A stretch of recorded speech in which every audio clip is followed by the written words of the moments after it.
ਪਹਿਲਾਂ ਤਾਂ ਮੈਨੂੰ ਪਲੀਜ਼ ਦੱਸੋ ਕਿ ਤੁਹਾਨੂੰ ਮੇਰੀ ਆਵਾਜ਼ ਆ ਰਹੀ ਹੈ ਸਾਰਿਆਂ ਨੂੰ ਕਲੀਅਰ। ਵੈਲਕਮ ਸਨੀ ਮਾਹੀ, ਮੈਨੂੰ ਇਹ ਦੱਸਣਾ ਜਰਾ ਵੇਵ ਕਰਕੇ ਕਿ ਤੁਹਾਨੂੰ ਮੇਰੀ ਆਵਾਜ਼ ਕਲੀਅਰ ਆ ਰਹੀ ਹੈ। M I audible?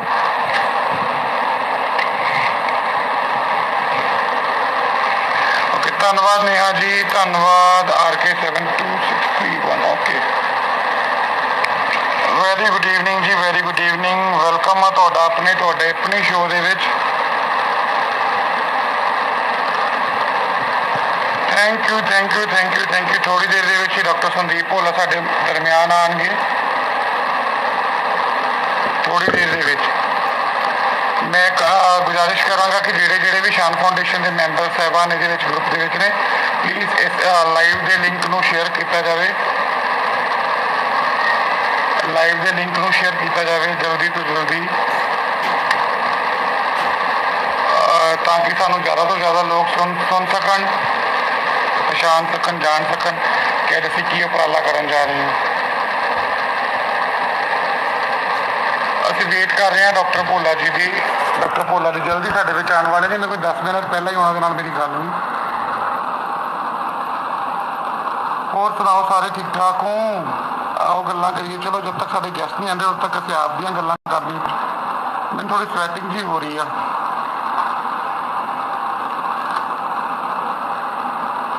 ਸੋ ਅੱਜ ਦੇ ਵਿਸ਼ੇ ਦੀ ਗੱਲ ਕਰਦੇ ਹਾਂ। ਅੱਜ ਦਾ ਜਿਹੜਾ ਵਿਸ਼ਾ ਹੈ ਨਾ, ਬੜਾ ਸੰਗੀਨ ਵਿਸ਼ਾ ਹੈ। ਵਿਸ਼ਾ ਇਹ ਹੈ ਕਿ ਅਸੀਂ ਜਿਵੇਂ ਸਭ ਨੂੰ ਨਸ਼ਿਆਂ ਦੇ ਜਿਹੜੇ ਲੋਕ ਜਿਹੜਾ ਨਸ਼ਾ ਕਰ ਰਹੇ ਨੇ ਲੋਕ ਇਸ ਵੇਲੇ, ਹਰ ਇੱਕ ਇਨਸਾਨ ਦੀ ਤਰ੍ਹਾਂ ਹਰ ਇੱਕ ਦੀ ਕੋਸ਼ਿਸ਼ ਹੈ ਕਿ ਉਹ ਨੋਰਮਲ ਲਾਈਫ ਜੀ ਸਕੇ, ਪਰ ਕਦੀ ਇਹੋ ਜਿਹਾ ਵੇਲਾ ਆ ਜਾਂਦਾ ਕਿ ਉਹ ਨੋਰਮਲ ਲਾਈਫ ਨਹੀਂ ਜੀ ਪਾਉਂਦਾ। ਸੋ ਸਭ ਕੁਝ ਨੋਰਮਲ ਹੁੰਦੇ ਸੁਣਦਿਆਂ ਵੀ, ਸਭ ਕੁਝ ਨੋਰਮਲ ਹੁੰਦਿਆਂ ਸੁਣਦਿਆਂ ਵੀ ਅੱਜ ਦੀ ਤਰੀਕ ਦੇ ਵਿੱਚ ਅਸੀਂ ਲੋਕ ਜਿਹੜੇ ਆ, ਮੈਨੂੰ ਪਤਾ ਹੈ ਕਿ ਅਸੀਂ ਜੀ ਰਹੇ ਹਾਂ, ਪਰ ਕਰੋਨਾ ਕਰਕੇ ਸ਼ਾਇਦ ਸਾਡੀ ਇੱਕ ਸਥਿਤੀ ਇਹੋ ਜਿਹੀ ਬਣ ਚੁੱਕੀ ਹੈ, ਅਸੀਂ ਯਕਦਮ ਹਾਈਪਰ ਹੋ ਜਾਂਦੇ ਹਾਂ। ਯਕਦਮ ਹੀ ਅਸੀਂ ਬਹੁਤ ਜ਼ਿਆਦੀਆਂ ਸੋਹਣੀਆਂ ਗੱਲਾਂ ਕਰਨ ਲੱਗ ਪੈਂਦੇ ਹਾਂ।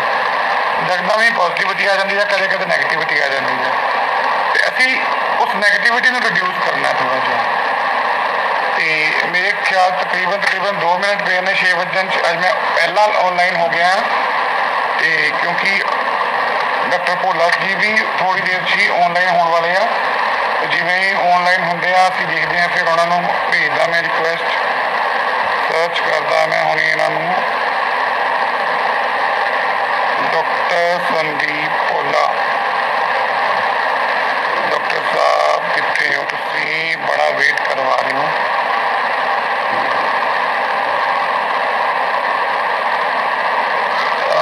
ਡਾਕਟਰ ਸਾਹਿਬ ਨੂੰ ਦੇਖ ਰਹੇ ਹਾਂ ਅਸੀਂ ਕਿ ਜੇ ਡਾਕਟਰ ਸਾਹਿਬ ਔਨਲਾਈਨ ਅਵੇਲੇਬਲ ਹੋਣ।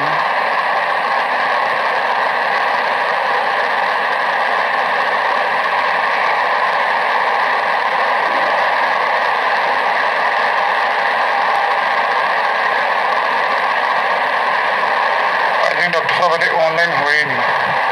ਅਸੀਂ ਕਰਵਾਉਂਦੇ ਹਾਂ ਡਾਕਟਰ ਸਾਹਿਬ ਨੂੰ ਔਨਲਾਈਨ, ਹੁਣੀ ਫੋਨ ਕਰਕੇ ਦੂਜੇ ਫੋਨ ਤੋਂ ਫੋਨ ਲੈਂਦਾ ਸਾਡਾ ਦੂਜਾ ਸਾਥੀ, ਜਿਹਦੇ ਐਫਰਟਸ ਦੇ ਨਾਲ ਤੁਹਾਡੇ ਸਾਰਿਆਂ ਦੇ ਰੂਬਰੂ ਹਾਂ। ਨਨ ਅਦਰ ਦੈਨ ਸਾਡੇ ਭਾਈ ਸਾਹਿਬ, ਸਾਡੇ ਜਿਹੜੇ ਨੇ ਦੀਪਕ ਕੁਮਾਰ ਜੀ SIA, ਸਾਡੇ ਸ਼ਾਨ ਫਾਊਂਡੇਸ਼ਨ ਦੇ ਵਾਈਸ ਪ੍ਰੈਜ਼ੀਡੈਂਟ ਅਤੇ ਸਟ੍ਰੈਟੇਜਿਕ ਇਨਫੋਰਮੇਸ਼ਨ ਅਸਿਸਟੈਂਟ। ਇਹਨਾਂ ਦੀ ਬਦੌਲਤ ਅਸੀਂ ਇੰਸਟਾ 'ਤੇ ਤੁਹਾਡੇ ਨਾਲ ਗੱਲ ਕਰ ਪਾ ਰਹੇ ਹਾਂ, ਅਤੇ ਅਸੀਂ ਜਲਦ ਹੀ ਥੋੜ੍ਹੀ ਦੇਰ ਤੱਕ ਡਾਕਟਰ ਸਾਹਿਬ ਨਾਲ ਗੱਲ ਕਰਾਂਗੇ, ਕਿਉਂਕਿ ਡਾਕਟਰ ਸਾਹਿਬ ਆ ਰਹੇ ਆ। ਮੇਰੀ ਕੋਸ਼ਿਸ਼ ਹੈ ਕਿ ਵੱਧ ਤੋਂ ਵੱਧ ਇਸ ਲਿੰਕ ਨੂੰ ਗਰੁੱਪ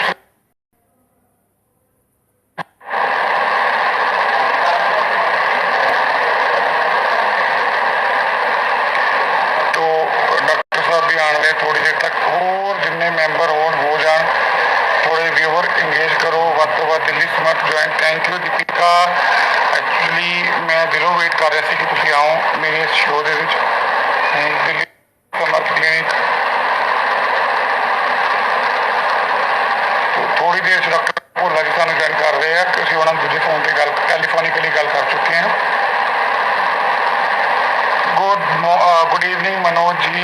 ਕਿਵੇਂ ਹੋ ਤੁਸੀਂ? ਠੀਕ ਹੋ? ਰਾਗਵੀ ਸ਼ਰਮਾ ਜੀ ਨੇ ਜੁਆਇਨ ਕੀਤਾ ਸਾਨੂੰ। ਮੈਂ ਸਾਰਿਆਂ ਦੀ ਜੇ ਆਡੀਬਲ ਹਾਂ ਤਾਂ ਪਲੀਜ਼ ਮੈਨੂੰ ਇੱਕ ਵਾਰ ਦੱਸ ਦਿਓ ਕਿ ਮੈਂ ਆਡੀਬਲ ਹੈ। ਆਈ ਥਿੰਕ ਕੋਈ ਕਾਲ ਵੀ ਆ ਰਿਹਾ ਸ਼ਾਇਦ।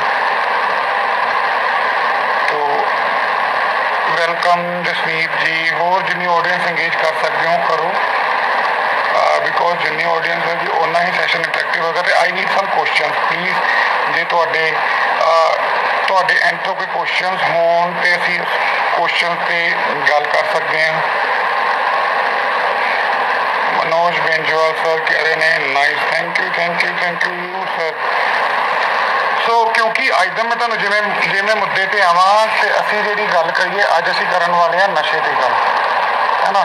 ਕਿਉਂਕਿ ਜਦੋਂ ਨਸ਼ਾ ਜਿਹੜਾ ਹੈ ਨਾ ਉਹ ਆਦਮੀ ਨੂੰ ਅੰਦਰੋਂ ਅੰਦਰੀ ਉਸ ਦੀਮਕ ਵਾਂਗ ਖੋਖਲਾ ਕਰਦਾ ਹੈ। ਜਿਵੇਂ ਇੱਕ ਸ਼ਤੀਰੀ ਹੁੰਦੀ ਹੈ ਨਾ ਲੱਕੜ ਦੀ, ਜੇ ਸ਼ਤੀਰੀ ਤੇ ਇੱਕ ਦੀਮਕ ਲੱਗ ਜਾਂਦੀ ਹੈ ਤਾਂ ਉਹ ਦੀਮਕ ਕਿਵੇਂ ਅੰਦਰੋਂ ਅੰਦਰੀ ਖੋਖਲਾ ਕਰ ਦਿੰਦੀ ਹੈ। ਉਸ ਤਰ੍ਹਾਂ ਹੀ ਜਿਹੜਾ ਨਸ਼ਾ ਹੈ ਉਹ ਬੰਦੇ ਨੂੰ ਅੰਦਰੋਂ ਅੰਦਰੀ ਖੋਖਲਾ ਕਰੀ ਜਾ ਰਿਹਾ ਹੈ। ਸਿਮਿਲਰਲੀ ਜੇ ਮੈਂ ਗੱਲ ਕਰਾਂ ਕਿ ਮੈਨੂੰ ਕੁਝ ਸਤਰਾਂ ਯਾਦ ਆ ਰਹੀਆਂ ਨੇ ਕਿ ਕਿਸੇ ਸ਼ਾਇਰ ਦੀਆਂ ਲਿਖੀਆਂ ਹੋਈਆਂ ਨੇ। ਉਸ ਲਿਖਣ ਤੋਂ ਪਹਿਲਾਂ, ਉਸ ਕਹਿਣ ਤੋਂ ਪਹਿਲਾਂ ਮੈਂ ਤੁਹਾਨੂੰ ਇੱਕ ਗੱਲ ਕਹਾਂ ਕਿ ਜੇ ਆਪਾਂ ਦੇਖਿਆ ਜਾਵੇ ਤਾਂ ਜ਼ਿੰਦਗੀ ਦੇ ਵਿੱਚ, ਮੈਂ ਪੰਜਾਬ ਵਿੱਚ ਰਹਿੰਦੇ ਹਾਂ, ਮੈਂ ਪੰਜਾਬ ਦਾ ਹੀ, ਮੈਂ ਜੰਮਿਆ ਜ਼ਰੂਰ ਹਿਮਾਚਲ 'ਚ ਪਰ ਮੇਰੀ ਜੰਮਪਲ ਸਾਰੀ ਪੰਜਾਬ ਦੀ ਆ, ਸਕੂਲਿੰਗ ਪੰਜਾਬ ਦੀ ਆ। ਤੇ ਮੈਂ ਇਹ ਵੇਖਿਆ ਕਿ ਪੰਜਾਬ ਜਿੱਥੇ 5 ਦਰਿਆਵਾਂ ਦੀ ਧਰਤੀ ਹੈ, ਡਾਕਟਰ ਭੋਲਾ ਜੀ ਨੇ ਸਾਨੂੰ ਜੁਆਇਨ ਕਰ ਲਿਆ ਤੋ ਉਹਨਾਂ ਨੂੰ ਅਸੀਂ ਥੋੜ੍ਹੀ ਦੇਰ ਤੱਕ ਤੁਹਾਡੇ ਕੋਲ ਲੈ ਰਹੇ ਹਾਂ। ਤੋ ਜਿਵੇਂ ਹੀ ਅਸੀਂ ਜੇ ਗੱਲ ਕਰੀਏ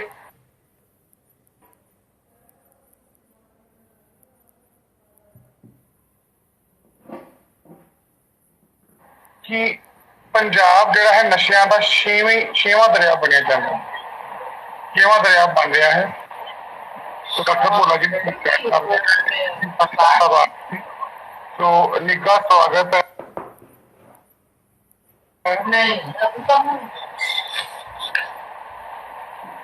ਹੈਲੋ ਹਾਂਜੀ ਡਾਕਟਰ ਸਾਹਿਬ, ਤੁਹਾਡਾ ਕੈਮਰਾ ਜੇ ਔਨ ਕਰ ਲਓ ਕਿਉਂਕਿ ਡਾਕਟਰ ਸਾਹਿਬ ਦੀ ਆਵਾਜ਼ ਆ ਰਹੀ ਹੈ ਪਰ ਡਾਕਟਰ ਸਾਹਿਬ ਦਾ ਚਿਹਰਾ ਨਜ਼ਰ ਨਹੀਂ ਆ ਰਿਹਾ। Front camera doctor Sahib please ਜਰਾ ਔਨ ਕਰੋ।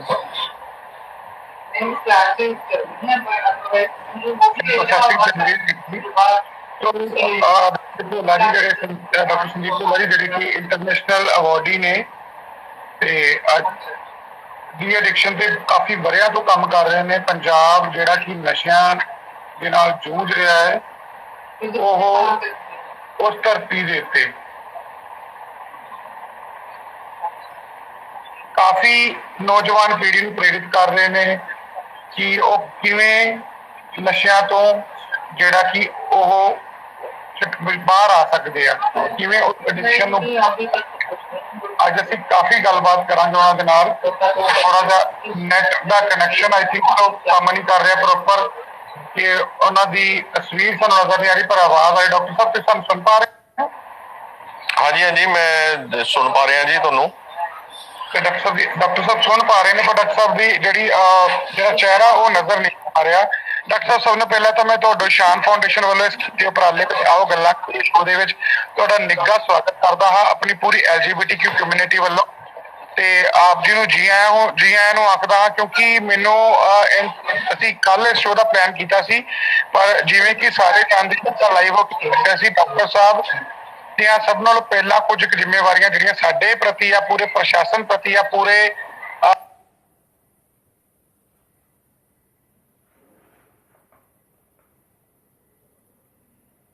ਅੱਜ ਦੇ ਇਨਸਾਨ ਪ੍ਰਤੀ ਆ, ਕਿਉਂਕਿ ਜਿਸ ਅਸੀਂ ਯੁੱਧ ਨਾਲ ਅਸੀਂ ਲੜ ਰਹੇ ਹਾਂ ਡਾਕਟਰ ਸਾਹਿਬ ਵੀ ਉਸ ਯੁੱਧ ਦੇ ਵਿੱਚ ਇੱਕ ਇੰਪੋਰਟੈਂਟ ਰੋਲ ਪਲੇ ਕਰ ਰਹੇ ਨੇ, ਜਿਹਦੇ ਵਿੱਚ ਕਿ ਉਹ ਸੈਨਾ ਨਾਇਕ ਦਾ ਰੋਲ ਕਰ ਰਹੇ ਨੇ।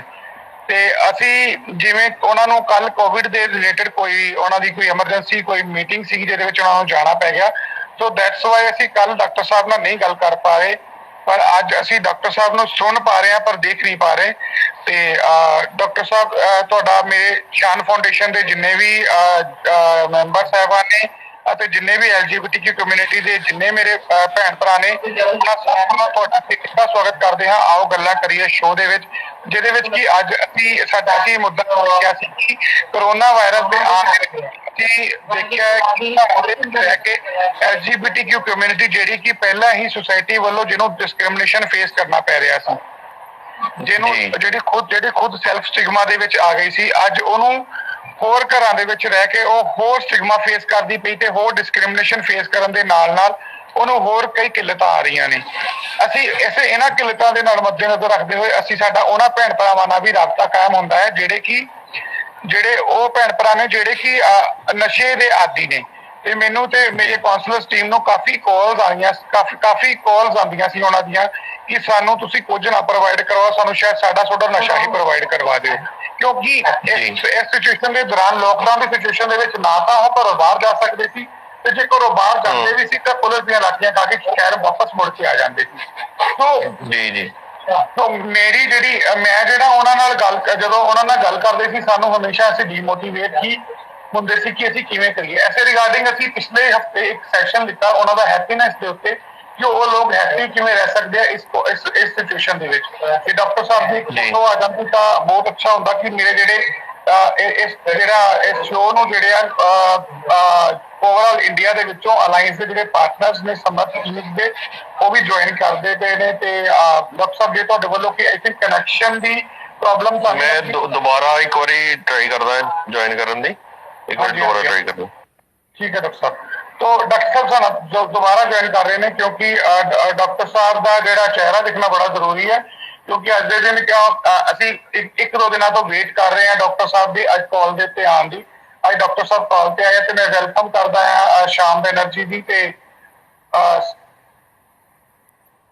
ਅਸੀਂ ਜਾ ਰਹੇ ਹਾਂ ਡਾਕਟਰ ਸਾਹਿਬ ਨਾਲ ਫੇਰ ਦੁਬਾਰਾ ਲਾਈਵ ਇੱਕ ਵਾਰੀ।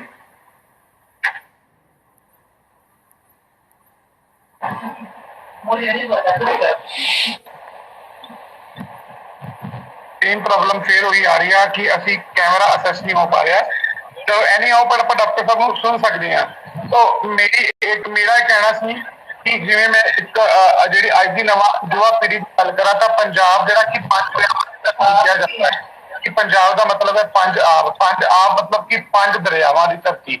ते अज जिहड़ा है साडे पंजाब नूं बड़े ही कहना पैंदा कि छेवां दरिया जिहड़ा कि नशा है ਉਹਦੇ ਵਿੱਚ ਸਾਡਾ ਪੰਜਾਬ ਦੇ ਲੋਕ ਡੁੱਬਦੇ ਜਾ ਰਹੇ ਨੇ। ਤੇ ਡਾਕਟਰ ਸਾਹਿਬ ਕਿੰਨੇ ਵਰਿਆਂ ਤੋਂ ਐਸੇ ਜਦੋਜਹਿਦ ਵਿੱਚ ਲੱਗੇ ਹਨ ਕਿ ਕਿਵੇਂ ਯੁਵਾ ਪੀੜ੍ਹੀ ਨੂੰ ਹੋਰ ਸਮਰਥ ਬਣਾਇਆ ਜਾ ਸਕੇ, ਯੁਵਾ ਪੀੜ੍ਹੀ ਨਾਲ ਅਜਿਹੇ ਕਿੱਤੇ ਜਾਂ ਅਜਿਹਾ ਕੁਝ ਕੀਤਾ ਜਾ ਸਕੇ ਜਿੰਨਾ ਤੋਂ ਨਸ਼ੇ ਚੋਂ ਬਾਹਰ ਆ ਸਕੇ। ਮੈਂ ਇੱਕ ਆਪਣਾ ਪਰਸਨਲ ਐਕਸਪੀਰੀਅੰਸ ਸ਼ੇਅਰ ਕਰਾਂਗਾ। ਜਦੋਂ ਮੈਂ ਡਾਕਟਰ ਸਾਹਿਬ ਦੇ ਉੱਤੇ ਵਿਜ਼ਿਟ ਕੀਤਾ ਸੀ ਕਪੂਰਥਲਾ, तो मैं खुद देखा सी उत्थे घट्टो घੱਟ 60 ਤੋਂ 70 ਜ਼ਿਆਦਾ 60-70 मैं कह ਦਿੱਤਾ शायद ਇਸ ਤੋਂ ਜ਼ਿਆਦਾ ਹੀ ਹੋਣਗੇ ਜਿਹਦੇ ਵਿੱਚ ਯੁਵਾ ਵਰਗ ਦੇ ਲੋਕ ਜਿਹੜੇ ਉੱਥੇ ਸੀ। ਤੇ ਮੈਂ ਪਹਿਲੀ ਵਾਰ ਤਾਂ ਕਿਸੇ ਡੀ ਐਡਿਕਸ਼ਨ ਸੈਂਟਰ 'ਚ ਗਿਆ ਨਹੀਂ ਸੀ, ਪਰ ਮੈਂ ਜਦੋਂ ਮੈਂ ਗਿਆ ਮੇਰਾ ਬੜਾ ਅੱਛਾ ਐਕਸਪੀਰੀਅੰਸ ਸੀ। ਉੱਥੇ ਡਾਕਟਰ ਸਾਹਿਬ ਨੂੰ ਉਸ 60-70 ਦੇ ਸਾਰਿਆਂ ਦੇ ਨਾਮ ਯਾਦ ਸੀ ਤੇ ਜਿਹੜੀ ਕਿ ਇੱਕ ਬੜੀ ਮੇਰੇ ਲਈ ਬਹੁਤ ਅੱਛੀ ਗੱਲ ਸੀ। ਡਾਕਟਰ ਸਾਹਿਬ ਤੁਸੀਂ ਸੁਣ ਪਾ ਰਹੇ ਹੋ? ਜੀ ਮੈਂ ਸੁਣ ਪਾ ਰਿਹਾ ਜੀ, ਸੁਣ ਰਹੇ ਹਾਂ ਜੀ।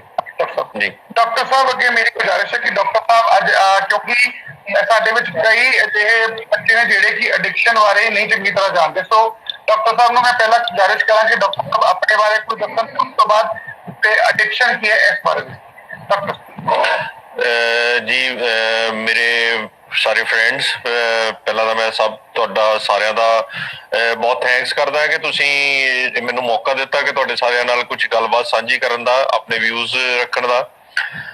ਦੂਸਰਾ ਇਹ ਕਿ ਬੜੇ ਅਸੀਂ ਖਰਾਬ ਦੌਰ ਦੇ ਵਿੱਚੋਂ ਗੁਜ਼ਰ ਰਹੇ ਹਾਂ। ਸਿਰਫ ਇੱਕ ਕਰੋਨਾ ਜਾਂ ਲਾਕਡਾਊਨ ਦੀ ਬਿਮਾਰੀ ਜਿਹੜੀ ਇਹ ਪ੍ਰੋਬਲਮ ਨਹੀਂ ਹੈ, ਉਹਦੇ ਨਾਲ ਹੋਣ ਵਾਲੇ ਜਿੰਨੇ ਕੰਸੀਕੁਐਂਸਿਸ ਹੈ, ਜਿੰਨੀਆਂ ਕੰਪਲੀਕੇਸ਼ਨਸ ਹੈ, ਉਹਨਾਂ ਨਾਲ ਜ਼ਿਆਦਾ ਅਸੀਂ ਬੁਰੀ ਤਰ੍ਹਾਂ ਜੂਝ ਰਹੇ ਹਾਂ, ਉਹਨਾਂ ਤੋਂ ਜ਼ਿਆਦਾ ਪਰੇਸ਼ਾਨ ਹੋ ਰਹੇ ਹਾਂ ਕਿ ਘਰ ਵਿੱਚ ਲਾਕਡਾਊਨ ਹੋ ਕੇ ਬੈਠਣਾ ਆਪਣੇ ਆਪ 'ਚ ਜਿਹੜੀ ਮਾਨਸਿਕ ਜਿਹੜੀ ਸੰਤੁਲਨ ਹੈ ਉਹਨੂੰ ਖਰਾਬ ਕਰ ਦਿੰਦਾ ਹੈ। ਜਿਹੜੇ ਲੋਕ ਕੰਮਕਾਰ ਕਰਨ ਵਾਲੇ ਹੈ, ਰੋਜ਼ ਬਾਹਰ ਜਾਣ ਵਾਲੇ ਹੈ, ਫਰੈਂਡ ਸਰਕਲ ਵਿੱਚ ਵਿਚਰਨ ਵਾਲੇ ਹੈ, ਲੋਕਾਂ ਨੂੰ ਮਿਲਣ ਵਾਲੇ ਹੈ, ਉਹਨਾਂ ਦੇ ਵਿੱਚ ਇਹ ਚੀਜ਼ ਜਿਹੜੀ ਹੈ ਬੜੀ ਜ਼ਿਆਦਾ ਵੱਡੀ ਪ੍ਰੋਬਲਮ ਕ੍ਰੀਏਟ ਕਰਦੀ ਹੈ। ਦੂਸਰੀ ਚੀਜ਼ ਕਿ ਜਿਸ ਤਰ੍ਹਾਂ ਅਸੀਂ ਗੱਲ ਕਰੀਏ ਕਿ ਨਸ਼ੇ ਦੀ, ਕਿ ਨਸ਼ੇ ਦੀ ਅੱਜ ਦੇ ਟਾਈਮ ਦੇ ਵਿੱਚ ਜਿਸ ਤਰ੍ਹਾਂ ਲੋਕਡਾਊਨ ਚੱਲ ਰਿਹਾ ਉਹਦੇ ਨਾਲ ਬਾਕੀ ਚੀਜ਼ਾਂ ਦੀ ਜਿਸ ਤਰ੍ਹਾਂ ਕਿੱਲਤ ਸ਼ੁਰੂ ਹੋ ਗਈ, ਅਵੇਲੇਬਿਲਿਟੀ ਦੀ ਕਮੀ ਹੋ ਰਹੀ ਹੈ, ਉਸੇ ਤਰ੍ਹਾਂ ਨਸ਼ੇ ਦੀ ਵੀ ਕਾਫੀ ਕਮੀ ਜਿਹੜੀ ਉਹ ਪਾਈ ਜਾ ਰਹੀ ਹੈ, ਜਿਹਦੇ ਨਾਲ ਕਿ ਜਿਹੜੇ ਨਸ਼ੇ ਦੇ ਆਦੀ ਲੋਕ ਸੀ ਉਹਨਾਂ ਨੂੰ ਬਹੁਤ ਜ਼ਿਆਦਾ ਮੁਸ਼ਕਲਾਂ ਦਾ ਸਾਹਮਣਾ ਕਰਨਾ ਪੈ ਰਿਹਾ। ਔਰ ਜਿਹੜਾ ਕਿ ਅਸੀਂ ਜਦੋਂ ਮੈਂ ਤੁਹਾਡੀ ਫਾਊਂਡੇਸ਼ਨ ਵਿਜ਼ਿਟ ਕੀਤੀ ਸੀ ਜਲੰਧਰ ਵਿੱਚ, ਉਦੋਂ ਵੀ ਗੱਲ ਕੀਤੀ ਸੀ ਕਿ ਮੈਨੂੰ ਜਦੋਂ ਵਿਜ਼ਿਟ ਕਰਕੇ ਮੈਨੂੰ ਤੁਹਾਡੇ ਲੋਕਾਂ ਦੇ ਵਿੱਚ ਬੈਠ ਕੇ ਗੱਲਬਾਤ ਸੁਣ ਕੇ ਤੁਹਾਡੀਆਂ ਫਿਰ ਪਤਾ ਲੱਗਾ ਕਿ ਕਿੰਨਾ ਕੁਝ ਹਜੇ ਕਰਨ ਵਾਲਾ ਹੈ ਕਮਿਊਨਿਟੀ ਵਾਸਤੇ, ਔਰ ਕਿੰਨਾ ਕੁਝ ਹਜੇ ਲੈਕਿੰਗ ਹੈ, ਕਿੰਨੀ ਡਿਸਕ੍ਰਿਮੀਨੇਸ਼ਨ ਹੈ, ਕਿੰਨਾ ਪ੍ਰੋਬਲਮਸ ਹੈ, ਕਿਸ ਤਰ੍ਹਾਂ ਦੇ ਇਸ਼ੂਜ਼ ਹੈ। ਸੋ ਜਿਸ ਤਰ੍ਹਾਂ ਬਹੁਤ ਸਾਰੇ ਲੋਕਾਂ ਦੇ ਇਸ਼ੂਜ਼ ਜਿਹੜੇ ਨਸ਼ੇ ਦੇ ਆਦੀ ਲੋਕਾਂ ਦੇ ਬਹੁਤ ਸਾਰੇ ਪ੍ਰੋਬਲਮਸ, ਬਹੁਤ ਸਾਰੇ ਇਸ਼ੂਜ਼ ਆ ਰਹੇ ਹੈ, ਤਾਂ ਉਸ ਦੇ ਅਕੋਰਡਿੰਗਲੀ ਮੈਂ ਉਹਦੇ ਨਾਲ ਕੰਪੇਅਰ ਕਰਾਂ ਤਾਂ ਕਮਿਊਨਿਟੀ ਦੇ ਹੋਰ ਵੀ ਜ਼ਿਆਦਾ ਪ੍ਰੋਬਲਮਸ, ਹੋਰ ਵੀ ਜ਼ਿਆਦਾ ਇਸ਼ੂਜ਼ ਜਿਹੜੇ ਕਰਨੇ ਪੈ ਰਹੇ ਹੈ। ਸੋ ਉਹਦੇ ਜਿਹੜੀ ਪ੍ਰੋਬਲਮਸ ਨੂੰ ਸੋਲਵ ਕਰਨ ਦੀ ਗੱਲ ਤੇ ਮੈਂ ਬਾਅਦ ਵਿੱਚ ਆਉਣਾ ਹੈ। ਪਹਿਲਾਂ ਅਸੀਂ ਥੋੜਾ ਜਿਹਾ ਸਮਝ ਲਈਏ ਕਿ ਕਿਸ ਤਰ੍ਹਾਂ ਦੀਆਂ ਕੀ ਨਸ਼ਾ, ਕਿਸ ਤਰ੍ਹਾਂ ਕੀ ਨਸ਼ਾ ਹੁੰਦਾ ਹੈ, ਕਿਸ ਤਰ੍ਹਾਂ ਲੱਗਦਾ ਹੈ, ਔਰ ਅੱਗੇ ਅੱਗੇ ਕੀ ਕੰਪਲਿਕੇਸ਼ਨਸ ਡਿਵੈਲਪ ਹੁੰਦੀਆਂ। ਜਿਸ ਤਰ੍ਹਾਂ ਅਸੀਂ ਸਾਰੇ ਜਾਣਦੇ ਹਾਂ ਕਿ ਨਸ਼ਾ ਅਸੀਂ ਉਸ ਚੀਜ਼ ਨੂੰ ਕਹਿੰਦੇ ਹਾਂ ਕਿ ਜਿਹੜੀ ਦਿਮਾਗ ਤੇ ਅਸਰ ਕਰਦੀ ਹੈ। ਦਿਮਾਗ ਤੇ ਅਸਰ ਵੀ ਇਸ ਤਰ੍ਹਾਂ ਦਾ ਕਰਦੀ ਹੈ ਕਿ ਕਿਸੇ ਵਿਅਕਤੀ ਦੀ ਸੋਚ ਨੂੰ, ਉਹਦੇ ਇਮੋਸ਼ਨਸ ਨੂੰ, ਉਹਦੀਆਂ ਭਾਵਨਾਵਾਂ ਨੂੰ, ਉਹਦੇ ਮੂਡ ਨੂੰ ਬਦਲ ਦਿੰਦੀ ਹੈ। ਔਰ ਆਮ ਤੌਰ ਤੇ ਜਿਹੜੀਆਂ ਇਹ ਸਾਰੀਆਂ ਚੀਜ਼ਾਂ ਇਹ ਜਿਹੜੀਆਂ ਆਦੀ ਕਰਨ ਵਾਲੀਆਂ ਹੁੰਦੀਆਂ ਕਿ ਵਿਅਕਤੀ ਇਹਨਾਂ ਚੀਜ਼ਾਂ ਦਾ ਆਦੀ ਹੋ ਜਾਂਦਾ ਹੈ, ਔਰ ਜਦੋਂ ਇਹਨਾਂ ਨੂੰ ਛੱਡਣ ਦੀ ਕੋਸ਼ਿਸ਼ ਕਰਦਾ ਤਾਂ ਉਹਦੇ ਨਾਲ ਜਿਹੜੀ ਤੋੜ ਮਹਿਸੂਸ ਹੁੰਦੀ ਹੈ ਜਾਂ ਵਿਡਰੋਲ ਜਿਹਨੂੰ ਅਸੀਂ ਕਹਿੰਦੇ ਹਾਂ ਉਹ ਹੁੰਦੇ ਆ, ਚਾਹੇ ਉਹ ਸਾਈਕੋਲੋਜੀਕਲ ਹੋ ਸਕਦੇ ਆ, ਫਿਜ਼ੀਕਲ ਹੋ ਸਕਦੇ ਆ, ਜਾਂ ਦੋਨੋਂ ਹੀ ਹੋ ਸਕਦੇ ਆ। ਸੋ ਆਮ ਜਿਹੜੇ ਨਸ਼ੇ ਆਮ ਆਪਣੇ ਜਿਹੜੇ ਸੋਸਾਇਟੀ ਵਿੱਚ ਪ੍ਰਚਲਿਤ ਹੈ, ਸਭ ਤੋਂ ਕਾਮਨ ਟਬੈਕੋ, ਨਿਕੋਟੀਨ ਦਾ, ਸਿਗਰਟ, ਬੀੜੀ, ਤੰਬਾਕੂ। ਦੂਸਰੇ ਨੰਬਰ ਤੇ ਸ਼ਰਾਬ ਦਾ ਨਸ਼ਾ ਆ ਜਾਂਦਾ ਹੈ, ਜਿਸ ਦੀ ਕਿ ਬਹੁਤ ਜ਼ਿਆਦਾ ਲੋਕ ਸੋਸ਼ਲ ਡਰਿੰਕਿੰਗ ਵੀ ਹੈ, ਉਹਦੇ ਨਾਲ ਜਿਹੜੀ ਆਦਤ ਵੀ ਹੈ, ਉਹਦੇ ਨਾਲ ਜਿਹੜੀ ਪ੍ਰੋਬਲਮ ਡਰਿੰਕਿੰਗ ਵੀ ਹੈ, ਬਹੁਤ ਸਾਰੇ। ਔਰ ਜੇ ਮੈਂ ਪੰਜਾਬ ਦੀ ਸਿਰਫ ਇਕੱਲੇ ਦੀ ਗੱਲ ਕਰਾਂ ਤਾਂ ਪੰਜਾਬ ਵਿੱਚ ਹੀ ਜੋ ਲੇਟੈਸਟ ਡਾਟਾ ਆਇਆ ਉਹਦੇ ਅਕੋਰਡਿੰਗਲੀ 27 ਲੱਖ ਜਿਹੜੇ ਪ੍ਰੋਬਲਮ ਐਲਕੋਹਲ ਯੂਜ਼ਰਸ ਹੈ, ਜਿਨ੍ਹਾਂ ਨੂੰ ਅਸੀਂ ਕਹਿੰਦੇ ਕਿ ਐਲਕੋਹਲ ਯੂਜ਼ ਕਰਦੇ ਹੈ, ਬਟ ਉਹ ਐਸੇ ਐਲਕੋਹਲ ਯੂਜ਼ਰਸ ਹੈ ਕਿ ਜਿਨ੍ਹਾਂ ਨੂੰ ਇਲਾਜ ਦੀ ਜ਼ਰੂਰਤ ਹੈ।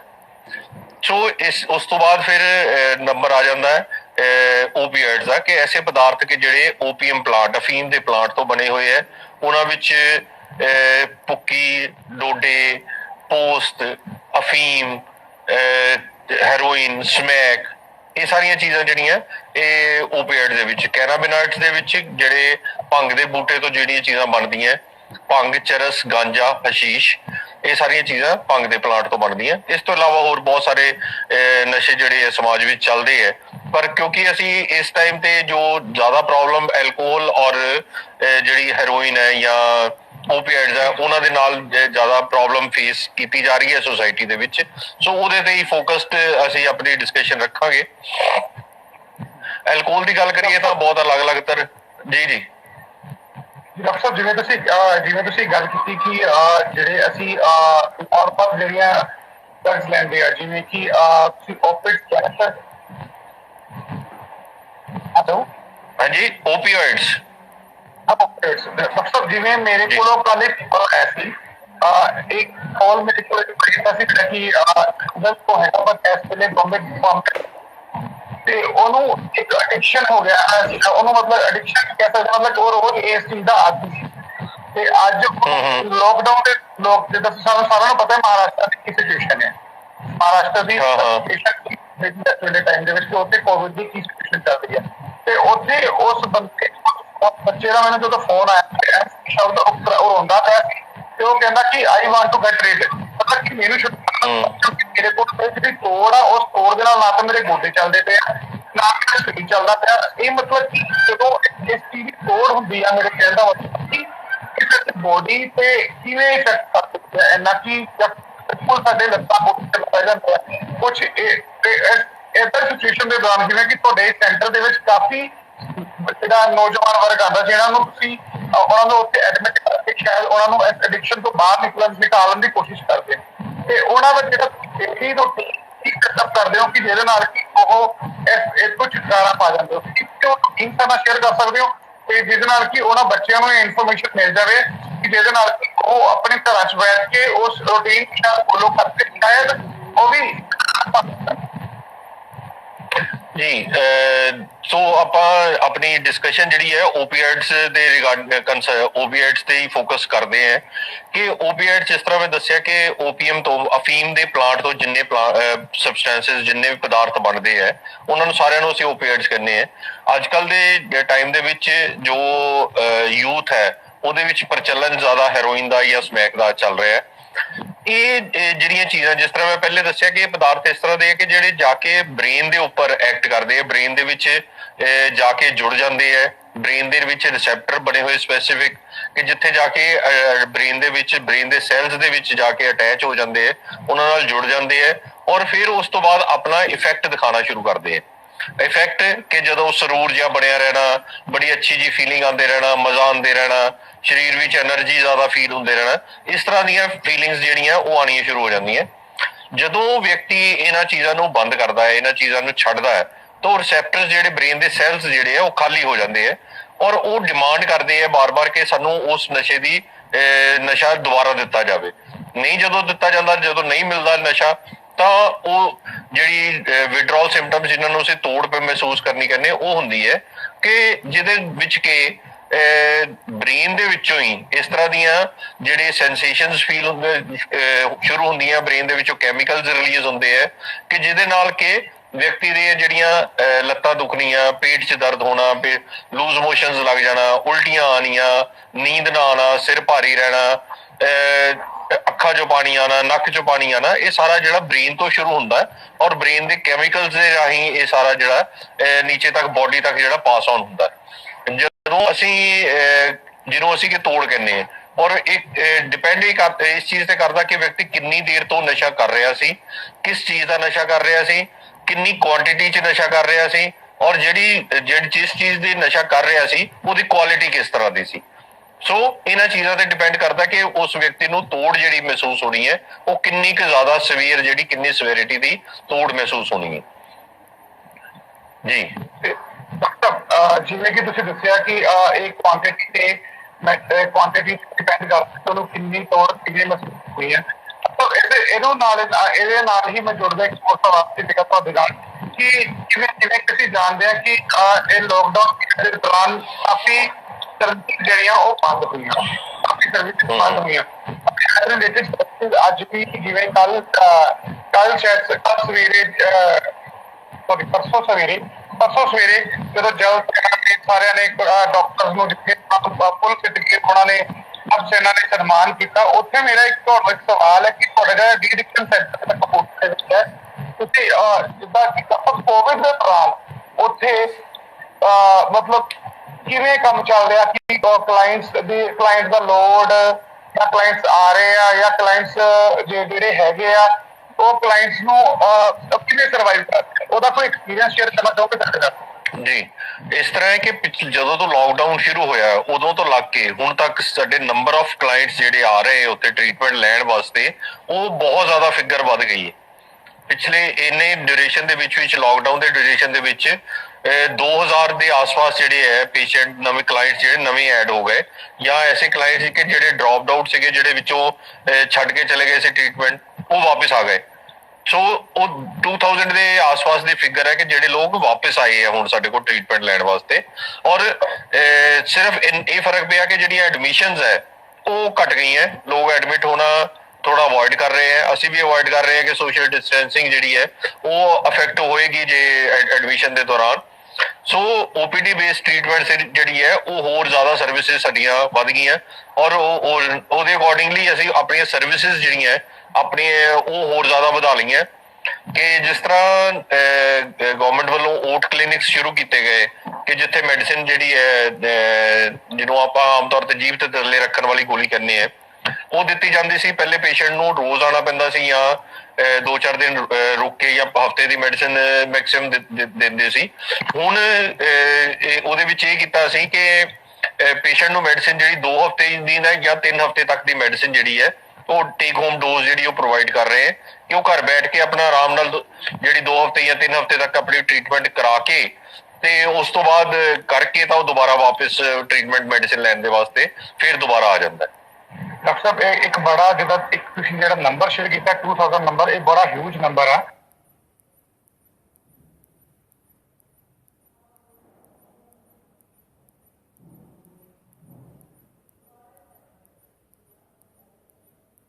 ਤੇ ਡਾਕਟਰ ਸਾਹਿਬ ਮੈਂ ਤੁਹਾਨੂੰ ਇਹਦੇ ਨਾਲ ਜੁੜਿਆ ਇੱਕ ਹੋਰ ਸਵਾਲ ਕਰਨਾ ਚਾਹੁੰਦਾ ਸੀ, ਜਿਵੇਂ ਕਿ ਤੁਸੀਂ 2000 ਪਾਪੂਲੇਸ਼ਨ ਕਹਿ, ਜਿਵੇਂ ਤੁਸੀਂ ਉਹਦੇ ਵਿੱਚ ਇਕੱਲਾ ਆਪਣਾ ਡਿਸਟ੍ਰਿਕਟ ਕਪੂਰਥਲਾ ਹੀ ਹੈ?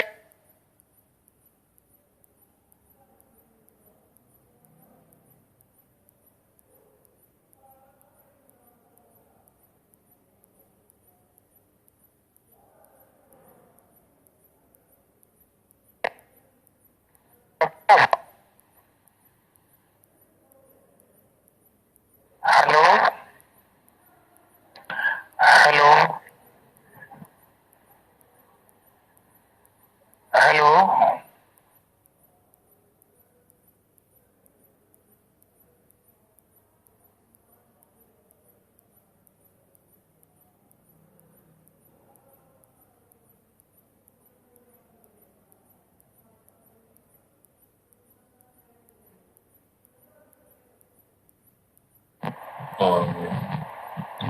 ਹੈਲੋ।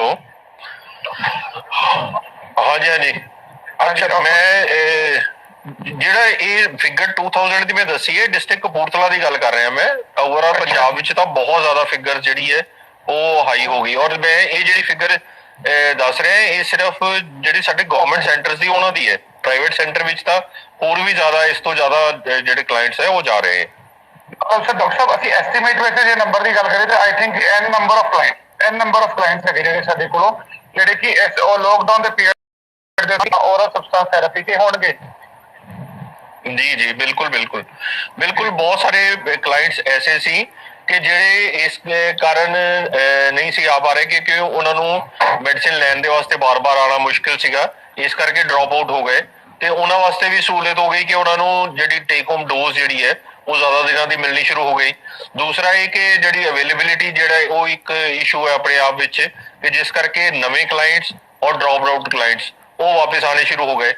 ਔਰ ਤੀਸਰੀ ਚੀਜ਼ ਇਹ ਕਿ ਜਿਹੜੀਆਂ ਸਰਵਿਸਿਜ਼ ਹੈ ਉਹ ਜਿਸ ਤਰ੍ਹਾਂ ਤੁਸੀਂ ਦੱਸਿਆ ਕਿ ਹੈਲਥ ਸਰਵਿਸਿਜ਼ ਬਾਕੀ ਚਾਹੇ ਇੰਸਟੀਟਿਊਸ਼ਨਸ ਬੰਦ ਹੋਏ ਹੋਣਗੇ, ਬਟ ਹੈਲਥ ਸਰਵਿਸਿਜ਼ ਜਿਹੜੀਆਂ ਉਸ ਤਰ੍ਹਾਂ ਇੰਟੈਕਟ ਉਸੇ ਤਰ੍ਹਾਂ ਹੀ ਕੰਮ ਕਰ ਰਹੀਆਂ, ਫੁੱਲੀ ਫੰਕਸ਼ਨਲ ਹੈ। ਸੋ ਉਸ ਕਰਕੇ ਲੋਕ ਜਿਹੜੇ ਹੈ ਟ੍ਰੀਟਮੈਂਟ ਲੈਣ ਦੇ ਵਾਸਤੇ ਆਣੇ ਸ਼ੁਰੂ ਹੋ ਗਏ। ਸਰ ਇਹ ਤਾਂ ਬਿਲਕੁਲ ਬੜਾ ਹੀ ਮਤਲਬ ਕਿ ਇੱਕ ਮੈਨੂੰ ਅੱਜ ਦਾ ਵਾਕਈ ਸੱਚੀ ਦੱਸਾਂ ਰਿਐਲਿਟੀ ਚ ਮੈਨੂੰ ਇੱਕ ਪ੍ਰਾਊਡ ਫੀਲ ਹੋ ਰਿਹਾ ਕਿ ਚਲੋ ਸ਼ਾਮ ਫਾਊਂਡੇਸ਼ਨ ਇੱਕ ਇਨੀਸ਼ੀਏਟਿਵ ਦਾ ਜਿਹੜਾ ਤੁਹਾਡਾ ਅੱਜ ਅਸੀਂ ਬੈਠੇ ਹੀ ਮੇਰੇ ਵਿਊਅਰਸ ਹੁੰਦੇ ਹਨ, ਸਭ ਦੀ ਨੌਲੇਜ ਵਧਦੀ ਹੈ। ਸਰ ਇੱਕ ਸਾਡੇ ਕੁਐਸਚਨ ਸੀ ਕਿ ਇਨ ਦਿਸ ਸਿਚੁਏਸ਼ਨ ਜਿਹੜੇ ਪੀਪਲ ਹੂ ਇੰਜੈਕਟਿੰਗ ਡਰਗ ਯੂਜ਼ਰਸ ਨੇ, ਮੈਂ ਆਡੀਅנס ਵਿੱਚ ਕੀ ਦੱਸਣਾ ਚਾਹਾਂਗਾ, ਡਾਕਟਰ ਸਾਹਿਬ ਕੋਲ ਇੰਟਰਨੈਸ਼ਨਲ ਲੈਵਲ ਤੇ ਇੱਕ ਫੀਮੇਲ ਇੰਜੈਕਟਿੰਗ ਦਾ ਪ੍ਰੋਜੈਕਟ ਚੱਲ ਰਿਹਾ, ਜਿਹਦੇ ਵਿੱਚ ਕਿ ਬੜਾ ਹੀ ਜ਼ਿਆਦਾ ਔਖੀ ਪਹੁੰਚ ਆ ਉਹਨਾਂ ਫੀਮੇਲ ਤੱਕ ਅਤੇ ਪੰਜਾਬ ਵਰਗੇ ਪ੍ਰਾਂਤ ਦੇ ਵਿੱਚ ਕਿ ਜਿੱਥੇ ਮਤਲਬ ਔਰਤਾਂ ਨੂੰ ਕਾਫੀ ਕੁਛ ਤੇ ਔਰਤਾਂ ਤੱਕ ਪਹੁੰਚਣਾ ਵੀ ਬੜਾ ਹੀ ਔਖਾ ਆ। ਉੱਥੇ ਵੀ ਡਾਕਟਰ ਸਾਹਿਬ ਦੀ ਜਿਹੜੀ ਟੀਮ ਆ ਕੰਮ ਕਰ ਰਹੀ ਆ। ਡਾਕਟਰ ਸਾਹਿਬ ਨੂੰ ਮੇਰਾ ਸਵਾਲ ਇਹ ਸੀ ਕਿ ਜਿਹੜੇ ਪੀਪਲ ਜਿਹੜੇ ਇੰਜੈਕਟਿੰਗ ਯੂਜ਼ਰ ਜਿਵੇਂ ਤੁਹਾਡੇ ਕੋਲ ਪਤਾ ਕਾਫੀ ਆਪਦਾ ਉਹਨਾਂ ਦਾ ਟਾਈਮ ਹੁੰਦਾ, ਤੇ ਉਹਨਾਂ ਦੇ ਜਿਹੜਾ ਸਟ੍ਰੈਸ ਹੈ ਇਸ ਵੇਲੇ ਉਹਨਾਂ ਦਾ ਚੈਲੰਜ ਕੀ ਸਟ੍ਰੈਸ ਆ, ਜਿਵੇਂ ਕਿ ਸਭ ਨਾਲ ਨੋ ਡਾਊਟ ਕਿ ਸਾਡੇ TI ਜਿਹੜੇ ਬਹੁਤ ਅੱਛਾ ਕੰਮ ਕਰਦੇ ਪਏ ਆ ਲੀਡਰ ਸਰਿੰਜਰ ਦੇ ਉੱਤੇ, ਪਰ ਕਈ ਵਾਰੀ ਏਦਾਂ ਹੁੰਦਾ ਕੋਈ ਇੱਕ ਅੱਧਾ ਰਹਿ ਵੀ ਜਾਂਦਾ ਹੈ, ਇੱਕ ਅੱਧਾ ਸਰਵਿਸ ਤੋਂ ਰਹਿ ਵੀ ਜਾਂਦਾ, ਵਾਂਝਾ ਰਹਿ ਵੀ ਜਾਂਦਾ, ਕਿਉਂਕਿ ਏਦਾਂ ਦੇ ਵਿੱਚ ਬੜਾ ਔਖਾ ਲੱਗਦਾ ਕਿ ਤੋ ਸਰ ਇਸ ਸਿਚੁਏਸ਼ਨ ਮੇਰਾ ਇਹ ਪੁੱਛਣਾ ਸੀਗਾ ਕਿ ਜਿਹੜੇ PWD ਦਾ ਉਹਨਾਂ ਦੇ ਸਟ੍ਰੈਸ ਨੂੰ ਅਸੀਂ ਕਿਵੇਂ ਘੱਟ ਕਰ ਸਕਦੇ ਹਾਂ? ਦੇਖੋ ਸਟ੍ਰੈਸਫੁਲ ਟਾਈਮ ਸਾਰਿਆਂ ਵਾਸਤੇ ਹੀ ਹੈ। ਬਹੁਤ ਜ਼ਿਆਦਾ ਸਟ੍ਰੈਸ ਕਿਸੇ ਲਈ ਜ਼ਿਆਦਾ, ਕਿਸੇ ਲਈ ਥੋੜਾ। ਔਰ ਜਿਸ ਤਰ੍ਹਾਂ ਤੁਸੀਂ ਪਹਿਲਾਂ ਆਪਾਂ ਗੱਲ ਕੀਤੀ ਕਿ ਇਸ ਤਰ੍ਹਾਂ ਦੀਆਂ ਕਮਿਊਨਿਟੀਜ਼ ਕਿ ਜਿਹੜੀਆਂ ਮਾਰਜਨਲਾਈਜ਼ਡ ਹੈ, ਜਿਨ੍ਹਾਂ ਨੂੰ ਸਾਰੀਆਂ ਸਰਵਿਸਿਜ਼ ਅਵੇਲ ਕਰਨਾ ਮੁਸ਼ਕਿਲ ਹੈ, ਉਹਨਾਂ ਵਾਸਤੇ ਹੋਰ ਜ਼ਿਆਦਾ ਸਟ੍ਰੈਸਫੁਲ ਹੋ ਜਾਂਦਾ ਹੈ। ਸੋ ਉਹਦੇ ਵਾਸਤੇ ਸਟ੍ਰੈਸ ਡੈਫੀਨੇਟਲੀ ਹੈ। ਅਸੀਂ ਆਪਣੇ ਵੱਲੋਂ ਪੂਰੀ ਕੋਸ਼ਿਸ਼ ਕਰ ਰਹੇ ਹਾਂ ਆਪਣੀਆਂ ਸਰਵਿਸਿਜ਼ ਦੇਣ ਦੀ। ਸੋ ਮੇਰਾ ਸਾਰਿਆਂ ਨੂੰ ਇਹੀ, ਆਪਣੇ ਭੈਣਾਂ ਭਰਾਵਾਂ ਨੂੰ ਸਾਰਿਆਂ ਨੂੰ ਇਹੀ ਸੁਝਾਅ ਹੈ, ਸੁਜੈਸ਼ਨ ਹੈ ਕਿ ਸਟ੍ਰੈਸ ਲੈਣ ਦਾ ਵਕਤ ਨਹੀਂ ਹੈ, ਕਿ ਅਸੀਂ ਇੱਕ ਦੂਸਰੇ ਨੂੰ ਸਪੋਰਟ ਕਰਨ ਦਾ ਵਕਤ ਹੈ, ਕਿ ਅਸੀਂ ਆਪਣੇ ਵੱਲੋਂ ਪੂਰੀ ਕੋਸ਼ਿਸ਼ ਕਰ ਰਹੇ ਹਾਂ ਸਪੋਰਟ ਕਰਨ ਦੀ। ਤੁਸੀਂ ਸਪੋਰਟ ਲੈਣ ਲਈ ਤਿਆਰ ਰਹੋ, ਤੁਸੀਂ ਆਪਣੇ ਵੱਲੋਂ ਥੋੜੀ ਜਿਹੀ ਐਫਰਟ ਕਰੋ ਕਿ ਸਪੋਰਟ ਲੈਣੀ ਹੈ। ਕਿ ਜਿਸ ਤਰ੍ਹਾਂ ਇਹਦੇ ਵਾਸਤੇ ਜੇ ਮੈਂਟਲ ਸਟ੍ਰੈਸ ਦੀ ਮੈਂ ਗੱਲ ਕਰਾਂ ਤਾਂ ਉਹਦੇ ਵਾਸਤੇ ਗਵਰਨਮੈਂਟ ਵੱਲੋਂ ਐਪ ਜਿਹੜੀ ਹੈ ਕੋਵਾ ਐਪ ਚਲਾਈ ਜਾ ਰਹੀ ਹੈ, ਜਿਹੜਾ ਅਲੱਗ-ਅਲੱਗ ਪੋਰਟਲਸ ਬਣਾਏ ਹੋਏ ਹੈ ਕਿ ਜੇ ਕੋਈ ਸਟ੍ਰੈਸ ਫੀਲ ਕਰਦਾ ਪਿਆ ਹੈ ਤਾਂ ਉਹਨੂੰ ਜੇ ਕਿਸੇ ਕਾਉਂਸਲਿੰਗ ਸੈਸ਼ਨਸ ਦੀ ਉਹਨੂੰ ਸਾਈਕੋਥੈਰੇਪੀ ਦੀ ਲੋੜ ਹੈ ਤਾਂ ਉਹਦੇ ਵਿੱਚ ਕਾਫੀ ਸਾਰੇ ਨੰਬਰਸ ਦਿੱਤੇ ਹੋਏ ਹੈ। ਤੁਸੀਂ ਉਹਨਾਂ ਨੂੰ ਕੰਟੈਕਟ ਕਰਕੇ ਤਾਂ ਉਹ ਸਾਈਕੋਲੋਜਿਸਟ ਨਾਲ ਕਾਉਂਸਲਰ ਨਾਲ ਗੱਲਬਾਤ ਕਰਕੇ ਆਪਣਾ ਸਟ੍ਰੈਸ ਦੂਰ ਆਪਣੇ ਸਟ੍ਰੈਸ ਸ਼ੇਅਰ ਕਰ ਸਕਦੇ ਹੋ। ਉਹਨਾਂ ਤੋਂ ਸਟ੍ਰੈਸ ਠੀਕ ਕਰਨ ਦੇ, ਸਟ੍ਰੈਸ ਦੂਰ ਕਰਨ ਦੇ ਤਰੀਕੇ ਸਿੱਖ ਸਕਦੇ ਹੋ। ਔਰ ਜਿਸ ਤਰ੍ਹਾਂ ਤੁਸੀਂ ਆਪ ਹੀ ਦੱਸਿਆ ਕਿ TI NGOs ਬਹੁਤ ਸਾਰੀਆਂ ਕੰਮ ਕਰ ਰਹੀਆਂ, ਬਹੁਤ ਵਧੀਆ ਤਰ੍ਹਾਂ ਕੰਮ ਕਰ ਰਹੇ, ਬਹੁਤ ਵਧੀਆ ਤਰ੍ਹਾਂ ਸਰਵਿਸਿਜ਼ ਦੇਣ ਦੀ ਕੋਸ਼ਿਸ਼ ਕਰ ਰਹੇ। ਸੋ ਇਹਦੇ ਵਾਸਤੇ ਜਿਹੜੇ ਨੀਡਲ ਸਿਰਿੰਜ ਪ੍ਰੋਗਰਾਮ ਹੈ ਉਹਦੇ ਵਿੱਚ ਜੋ NGOs ਕੰਮ ਕਰ ਰਹੀਆਂ ਉਹ ਆਪਣਾ ਕੰਮ ਵਧੀਆ ਤਰ੍ਹਾਂ ਕਰ ਰਹੇ, ਪਰ ਉਹਦੇ ਨਾਲ ਇਹ ਵੀ ਪੋਸੀਬਿਲਿਟੀ ਕਿ ਵੀ ਆਪਾਂ ਨਾਲ ਐਡਵਾਂਟੇਜ ਲੈ ਕੇ ਚੱਲੀਏ ਕਿ ਜੇ ਕਿਸੇ ਤਰ੍ਹਾਂ ਕਿਸੇ ਨੂੰ ਨੀਡਲ ਸਿਰਿੰਜ ਲੈਣ ਵਿੱਚ, ਡਰਗ ਲੈਣ ਦੇ ਵਿੱਚ ਮੁਸ਼ਕਲ ਪੇਸ਼ ਆ ਰਹੀ ਹੈ ਤਾਂ ਉਹਨੂੰ ਟ੍ਰੀਟਮੈਂਟ ਤੇ ਸ਼ਿਫਟ ਹੋ ਜਾਣਾ ਚਾਹੀਦਾ ਹੈ। OST ਜਿੱਦਾਂ ਸਰਵਿਸਿਜ਼ ਉਹ ਕੰਟੀਨਿਊਸਲੀ ਚੱਲ ਰਹੀਆਂ। OST ਵਿੱਚ ਜਿਸ ਤਰ੍ਹਾਂ ਪਹਿਲੇ ਹੁੰਦਾ ਸੀ ਕਿ ਟੇਕ ਹੋਮ ਡੋਜ਼ ਦੀ ਪ੍ਰੋਵੀਜ਼ਨ ਨਹੀਂ ਸੀ ਹੁੰਦੀ, ਹੁਣ OST ਨੈਕੋ ਵੱਲੋਂ ਵੀ ਗਾਈਡਲਾਈਨਸ ਆ ਗਈਆਂ ਕਿ OST ਵਿੱਚ ਵੀ ਟੇਕ ਹੋਮ ਡੋਜ਼ ਦੀ ਪ੍ਰੋਵੀਜ਼ਨ ਕਰ ਦਿੱਤੀ ਹੈ। ਉਹਦੇ ਵਿੱਚ ਵੀ 7 ਦਿਨ 14 ਦਿਨ ਦੀ ਮੈਡੀਸਿਨ ਦੇਣ ਦੀ ਪ੍ਰੋਵੀਜ਼ਨ ਕਰ ਦਿੱਤੀ ਹੈ। ਸੋ ਇਹ ਸਰਵਿਸਿਜ਼ ਅਵੇਲ ਕਰਨ ਵਾਸਤੇ ਥੋੜੀ ਜਿਹੀ ਐਫਰਟ ਕਰਨ ਦੀ ਲੋੜ ਹੈ, ਨਾ ਕਿ ਸਟ੍ਰੈਸ ਵਿੱਚ ਰਹਿਣ ਦੀ। ਡਾਕਟਰ ਸਾਹਿਬ ਜਿਵੇਂ ਤੁਸੀਂ ਦੱਸਿਆ ਕਿ OST ਵਾਲਾ ਸਿਸਟਮ, ਜਿਹੜਾ OST ਵਾਲਾ ਤੁਸੀਂ ਦੱਸਿਆ ਇਹ ਆਈ ਐਮ ਵੈਰੀ ਹੈਪੀ, ਕਿਉਂਕਿ ਮੈਂ ਰਿਐਲਿਟੀ ਦੱਸਾਂ ਕਿ ਮੈਨੂੰ ਵੀ ਅੱਜ ਹੀ ਪਤਾ ਲੱਗਾ ਕਿ ਸਭ ਤੋਂ ਥੋੜਾ ਔਰ ਬਿਲਕੁਲ ਸਹੀ ਗੱਲ ਆ ਕਿ ਜਿਹੜੇ ਸਾਡੇ ਭੈਣ ਭਰਾ ਜਿਹੜੇ ਹੈਗੇ ਆ ਜਿਹੜੇ ਸਟ੍ਰੈਸ ਕਰਦੇ ਆ, ਮੇਰੀ ਪਾਰਟਨਰ ਟੀਮ ਜੇ ਇੱਥੇ ਸੰਦੀ ਪਈ ਆ। ਸੋ ਡਾਕਟਰ ਸਾਹਿਬ ਨੇ ਇਹ ਦੱਸਿਆ ਕਿ ਕੋਵਾ ਐਪ ਕਰਕੇ ਇੱਕ ਐਪ ਵੀ ਹੈ ਆਪਾਂ ਕਾਉਂਸਲਿੰਗ ਲੈ ਸਕਦੇ ਹਾਂ। ਕੋਵਾ ਵੀ ਮੇਰੇ ਲਈ ਅੱਜ ਇੱਕ ਨਵੀਂ ਮਤਲਬ ਕਿ ਨਵੀਂ ਚੀਜ਼ ਸੀ ਜਿਹੜੀ ਕਿ ਮੈਂ ਸੁਣੀ।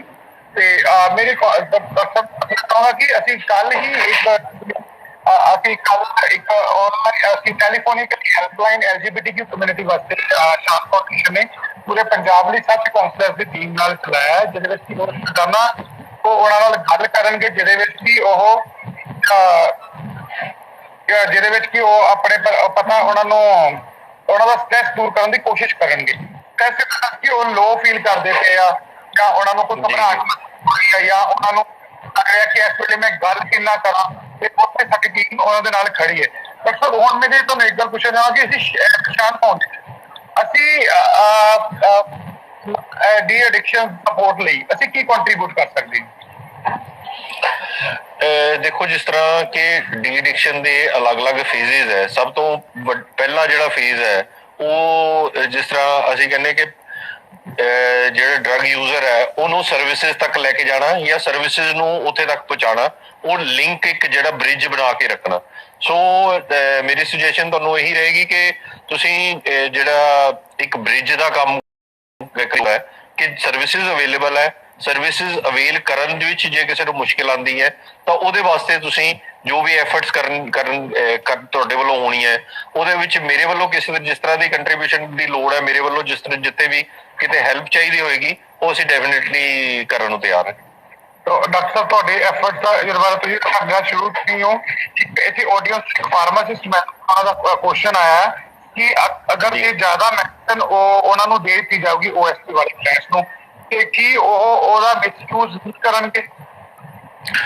ਦੇਖੋ, ਏਦਾਂ ਹੈ ਕਿ ਜੇ ਅਸੀਂ ਮੈਡੀਸਿਨ ਪੇਸ਼ੈਂਟ ਨੂੰ ਦਿੱਤੀ ਹੈ ਉਹਦੇ ਚ ਡਾਇਵਰਜਨ ਦੇ ਜਿਸ ਤਰ੍ਹਾਂ ਟੇਕ ਹੋਮ ਡੋਜ਼ ਇਸੇ ਲਈ ਨਹੀਂ ਸੀ ਦਿੱਤੀ ਜਾਂਦੀ ਕਿ ਡਾਇਵਰਜਨ ਦੇ ਚਾਂਸਸ ਹੈ ਕਿ ਪੇਸ਼ੈਂਟ ਅੱਗੇ ਜਾ ਕੇ ਵੇਚ ਦੇਗਾ, ਜ਼ਿਆਦਾ ਮੈਡੀਸਿਨ ਖਾ ਲੇਗਾ ਜਾਂ ਉਹਨੂੰ ਇੰਜੈਕਟ ਕਰ ਲੇਗਾ।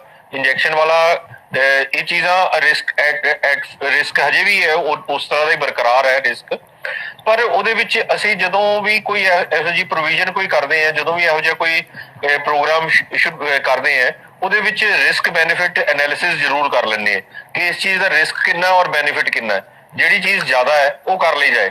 ਜੇ ਇਹਦੇ ਵਿੱਚ ਬੈਨੀਫਿਟ ਜ਼ਿਆਦਾ ਦਿਖ ਰਿਹਾ ਹੈ ਤਾਂ ਆਪਾਂ ਉਹਦੇ ਵਿੱਚ ਨਾਲੋਂ ਇਹ ਚੰਗਾ ਕਿ ਪੇਸ਼ੈਂਟ ਜੇ ਉਹਦੀ ਡੋਜ਼ ਮਿਸ ਹੋ ਜਾਏਗੀ ਤਾਂ ਉਹਦੇ ਨਾਲ ਉਹ ਕੋਈ ਕਿਸੇ ਨਾ ਕਿਸੇ ਤਰ੍ਹਾਂ ਦੀ ਡਰਗ ਯੂਜ਼ ਕਰਨ ਦੀ ਕੋਸ਼ਿਸ਼ ਕਰੇਗਾ, ਕੋਈ ਹੋਰ ਚੀਜ਼ ਲੈਣ ਦੀ ਕੋਸ਼ਿਸ਼ ਕਰੇਗਾ, ਕੋਈ ਇਲੀਗਲ ਐਕਟੀਵਿਟੀ 'ਚ ਇੰਡਲਜ ਹੋਏਗਾ ਤਾਂ ਉਹਦੇ ਨਾਲੋਂ ਚੰਗਾ ਜੇ ਅਸੀਂ ਉਹਨੂੰ ਡੋਜ਼ ਦੇ ਦਿੱਤੀ, ਮੈਡੀਸਿਨ ਦੀ ਡੋਜ਼ ਦਿੱਤੀ, ਘੱਟੋ ਘੱਟ ਅਸੀਂ ਇਸ ਪਾਸੇ ਤੋਂ ਇਨਸ਼ੋਰ ਹੋ ਗਏ ਕਿ ਉਹਨੇ ਡਰੱਗ ਜਿਹੜੀ ਹੈ ਉਹ ਨਹੀਂ ਲਏਗਾ। ਮੈਡੀਸਿਨ ਦਾ ਮਿਸਯੂਜ਼ ਡੈਫੀਨੇਟਲੀ ਕਰ ਸਕਦਾ ਹੈ, ਪਰ ਇੱਕ ਚੀਜ਼ ਗਰੰਟੀਡ ਹੈ ਕਿ ਮੈਡੀਸਿਨ ਮਿਸਯੂਜ਼ ਕਰਨ ਵਾਲੇ ਜਿਹੜੀ ਪੋਪੂਲੇਸ਼ਨ ਹੈ ਨਾ ਉਹ 10-15% ਹੀ ਹੁੰਦੀ ਹੈ। ਬਹੁਤ ਜ਼ਿਆਦਾ ਲੋਕ, ਕਿਉਂਕਿ ਉਹਨਾਂ ਨੂੰ ਆਪਣਾ ਫਾਇਦਾ ਉਸ ਚੀਜ਼ 'ਚ ਨਜ਼ਰ ਆ ਰਿਹਾ ਜਦੋਂ, ਤਾਂ ਉਹ ਮਿਸਯੂਜ਼ ਨਹੀਂ ਕਰਨਗੇ। ਸੋ ਇਸ ਚੀਜ਼ ਨੂੰ ਅਸੀਂ ਉਹਦਾ ਬੈਨੀਫਿਟ ਦੇਖ ਰਹੇ ਹਾਂ ਕਿ ਬੈਨੀਫਿਟ ਕਿੰਨਾ ਜ਼ਿਆਦਾ ਹੈ। ਜੇ ਉਹ ਜਾ ਕੇ ਕਿਸੇ ਆਪਣੇ ਫਰੈਂਡ ਨੂੰ ਮੈਡੀਸਿਨ ਦੇ ਦਿੰਦਾ ਜਾਂ ਕਿਸੇ ਫਰੈਂਡ ਨੂੰ ਮੈਡੀਸਿਨ ਖਿਲਾ ਦਿੰਦਾ, ਤਾਂ ਘੱਟੋ ਘੱਟ ਇੰਨਾ ਤਾਂ ਹੈ ਕਿ ਉਹ ਕਿਸੇ ਦੂਸਰੇ ਬੰਦੇ ਨੇ ਉਸ ਦਿਨ ਦੀ ਡਰੱਗ ਛੱਡ ਕੇ ਤਾਂ ਦਵਾਈ ਖਾ ਲਈ, ਔਰ ਜੇ ਉਹਨੂੰ ਉਸ ਡਰੱਗ ਦਾ ਬੈਨੀਫਿਟ ਲੱਗਿਆ, ਜੇ ਉਸਨੂੰ ਇਹ ਲੱਗਿਆ ਕਿ ਹਾਂ ਦਵਾਈ ਖਾਣ ਨਾਲ ਮੈਨੂੰ ਫਾਇਦਾ ਹੋ ਰਿਹਾ, ਤਾਂ ਹੋ ਸਕਦਾ ਨੈਕਸਟ ਡੇ ਉਹ ਆਪ ਹੀ ਹਸਪੀਟਲ ਆ ਜਾਏ ਕਿ ਜੀ ਮੇਰੀ ਤਾਂ ਆਪ ਹੀ ਦਵਾਈ ਸ਼ੁਰੂ ਕਰ ਦਿਓ। ਸੋ ਇਹ ਬੈਨੀਫਿਟ ਡੈਫੀਨੇਟਲੀ ਹੈ। तो डॉक्टर साहब मैं पटियाल बोल रहा हूँ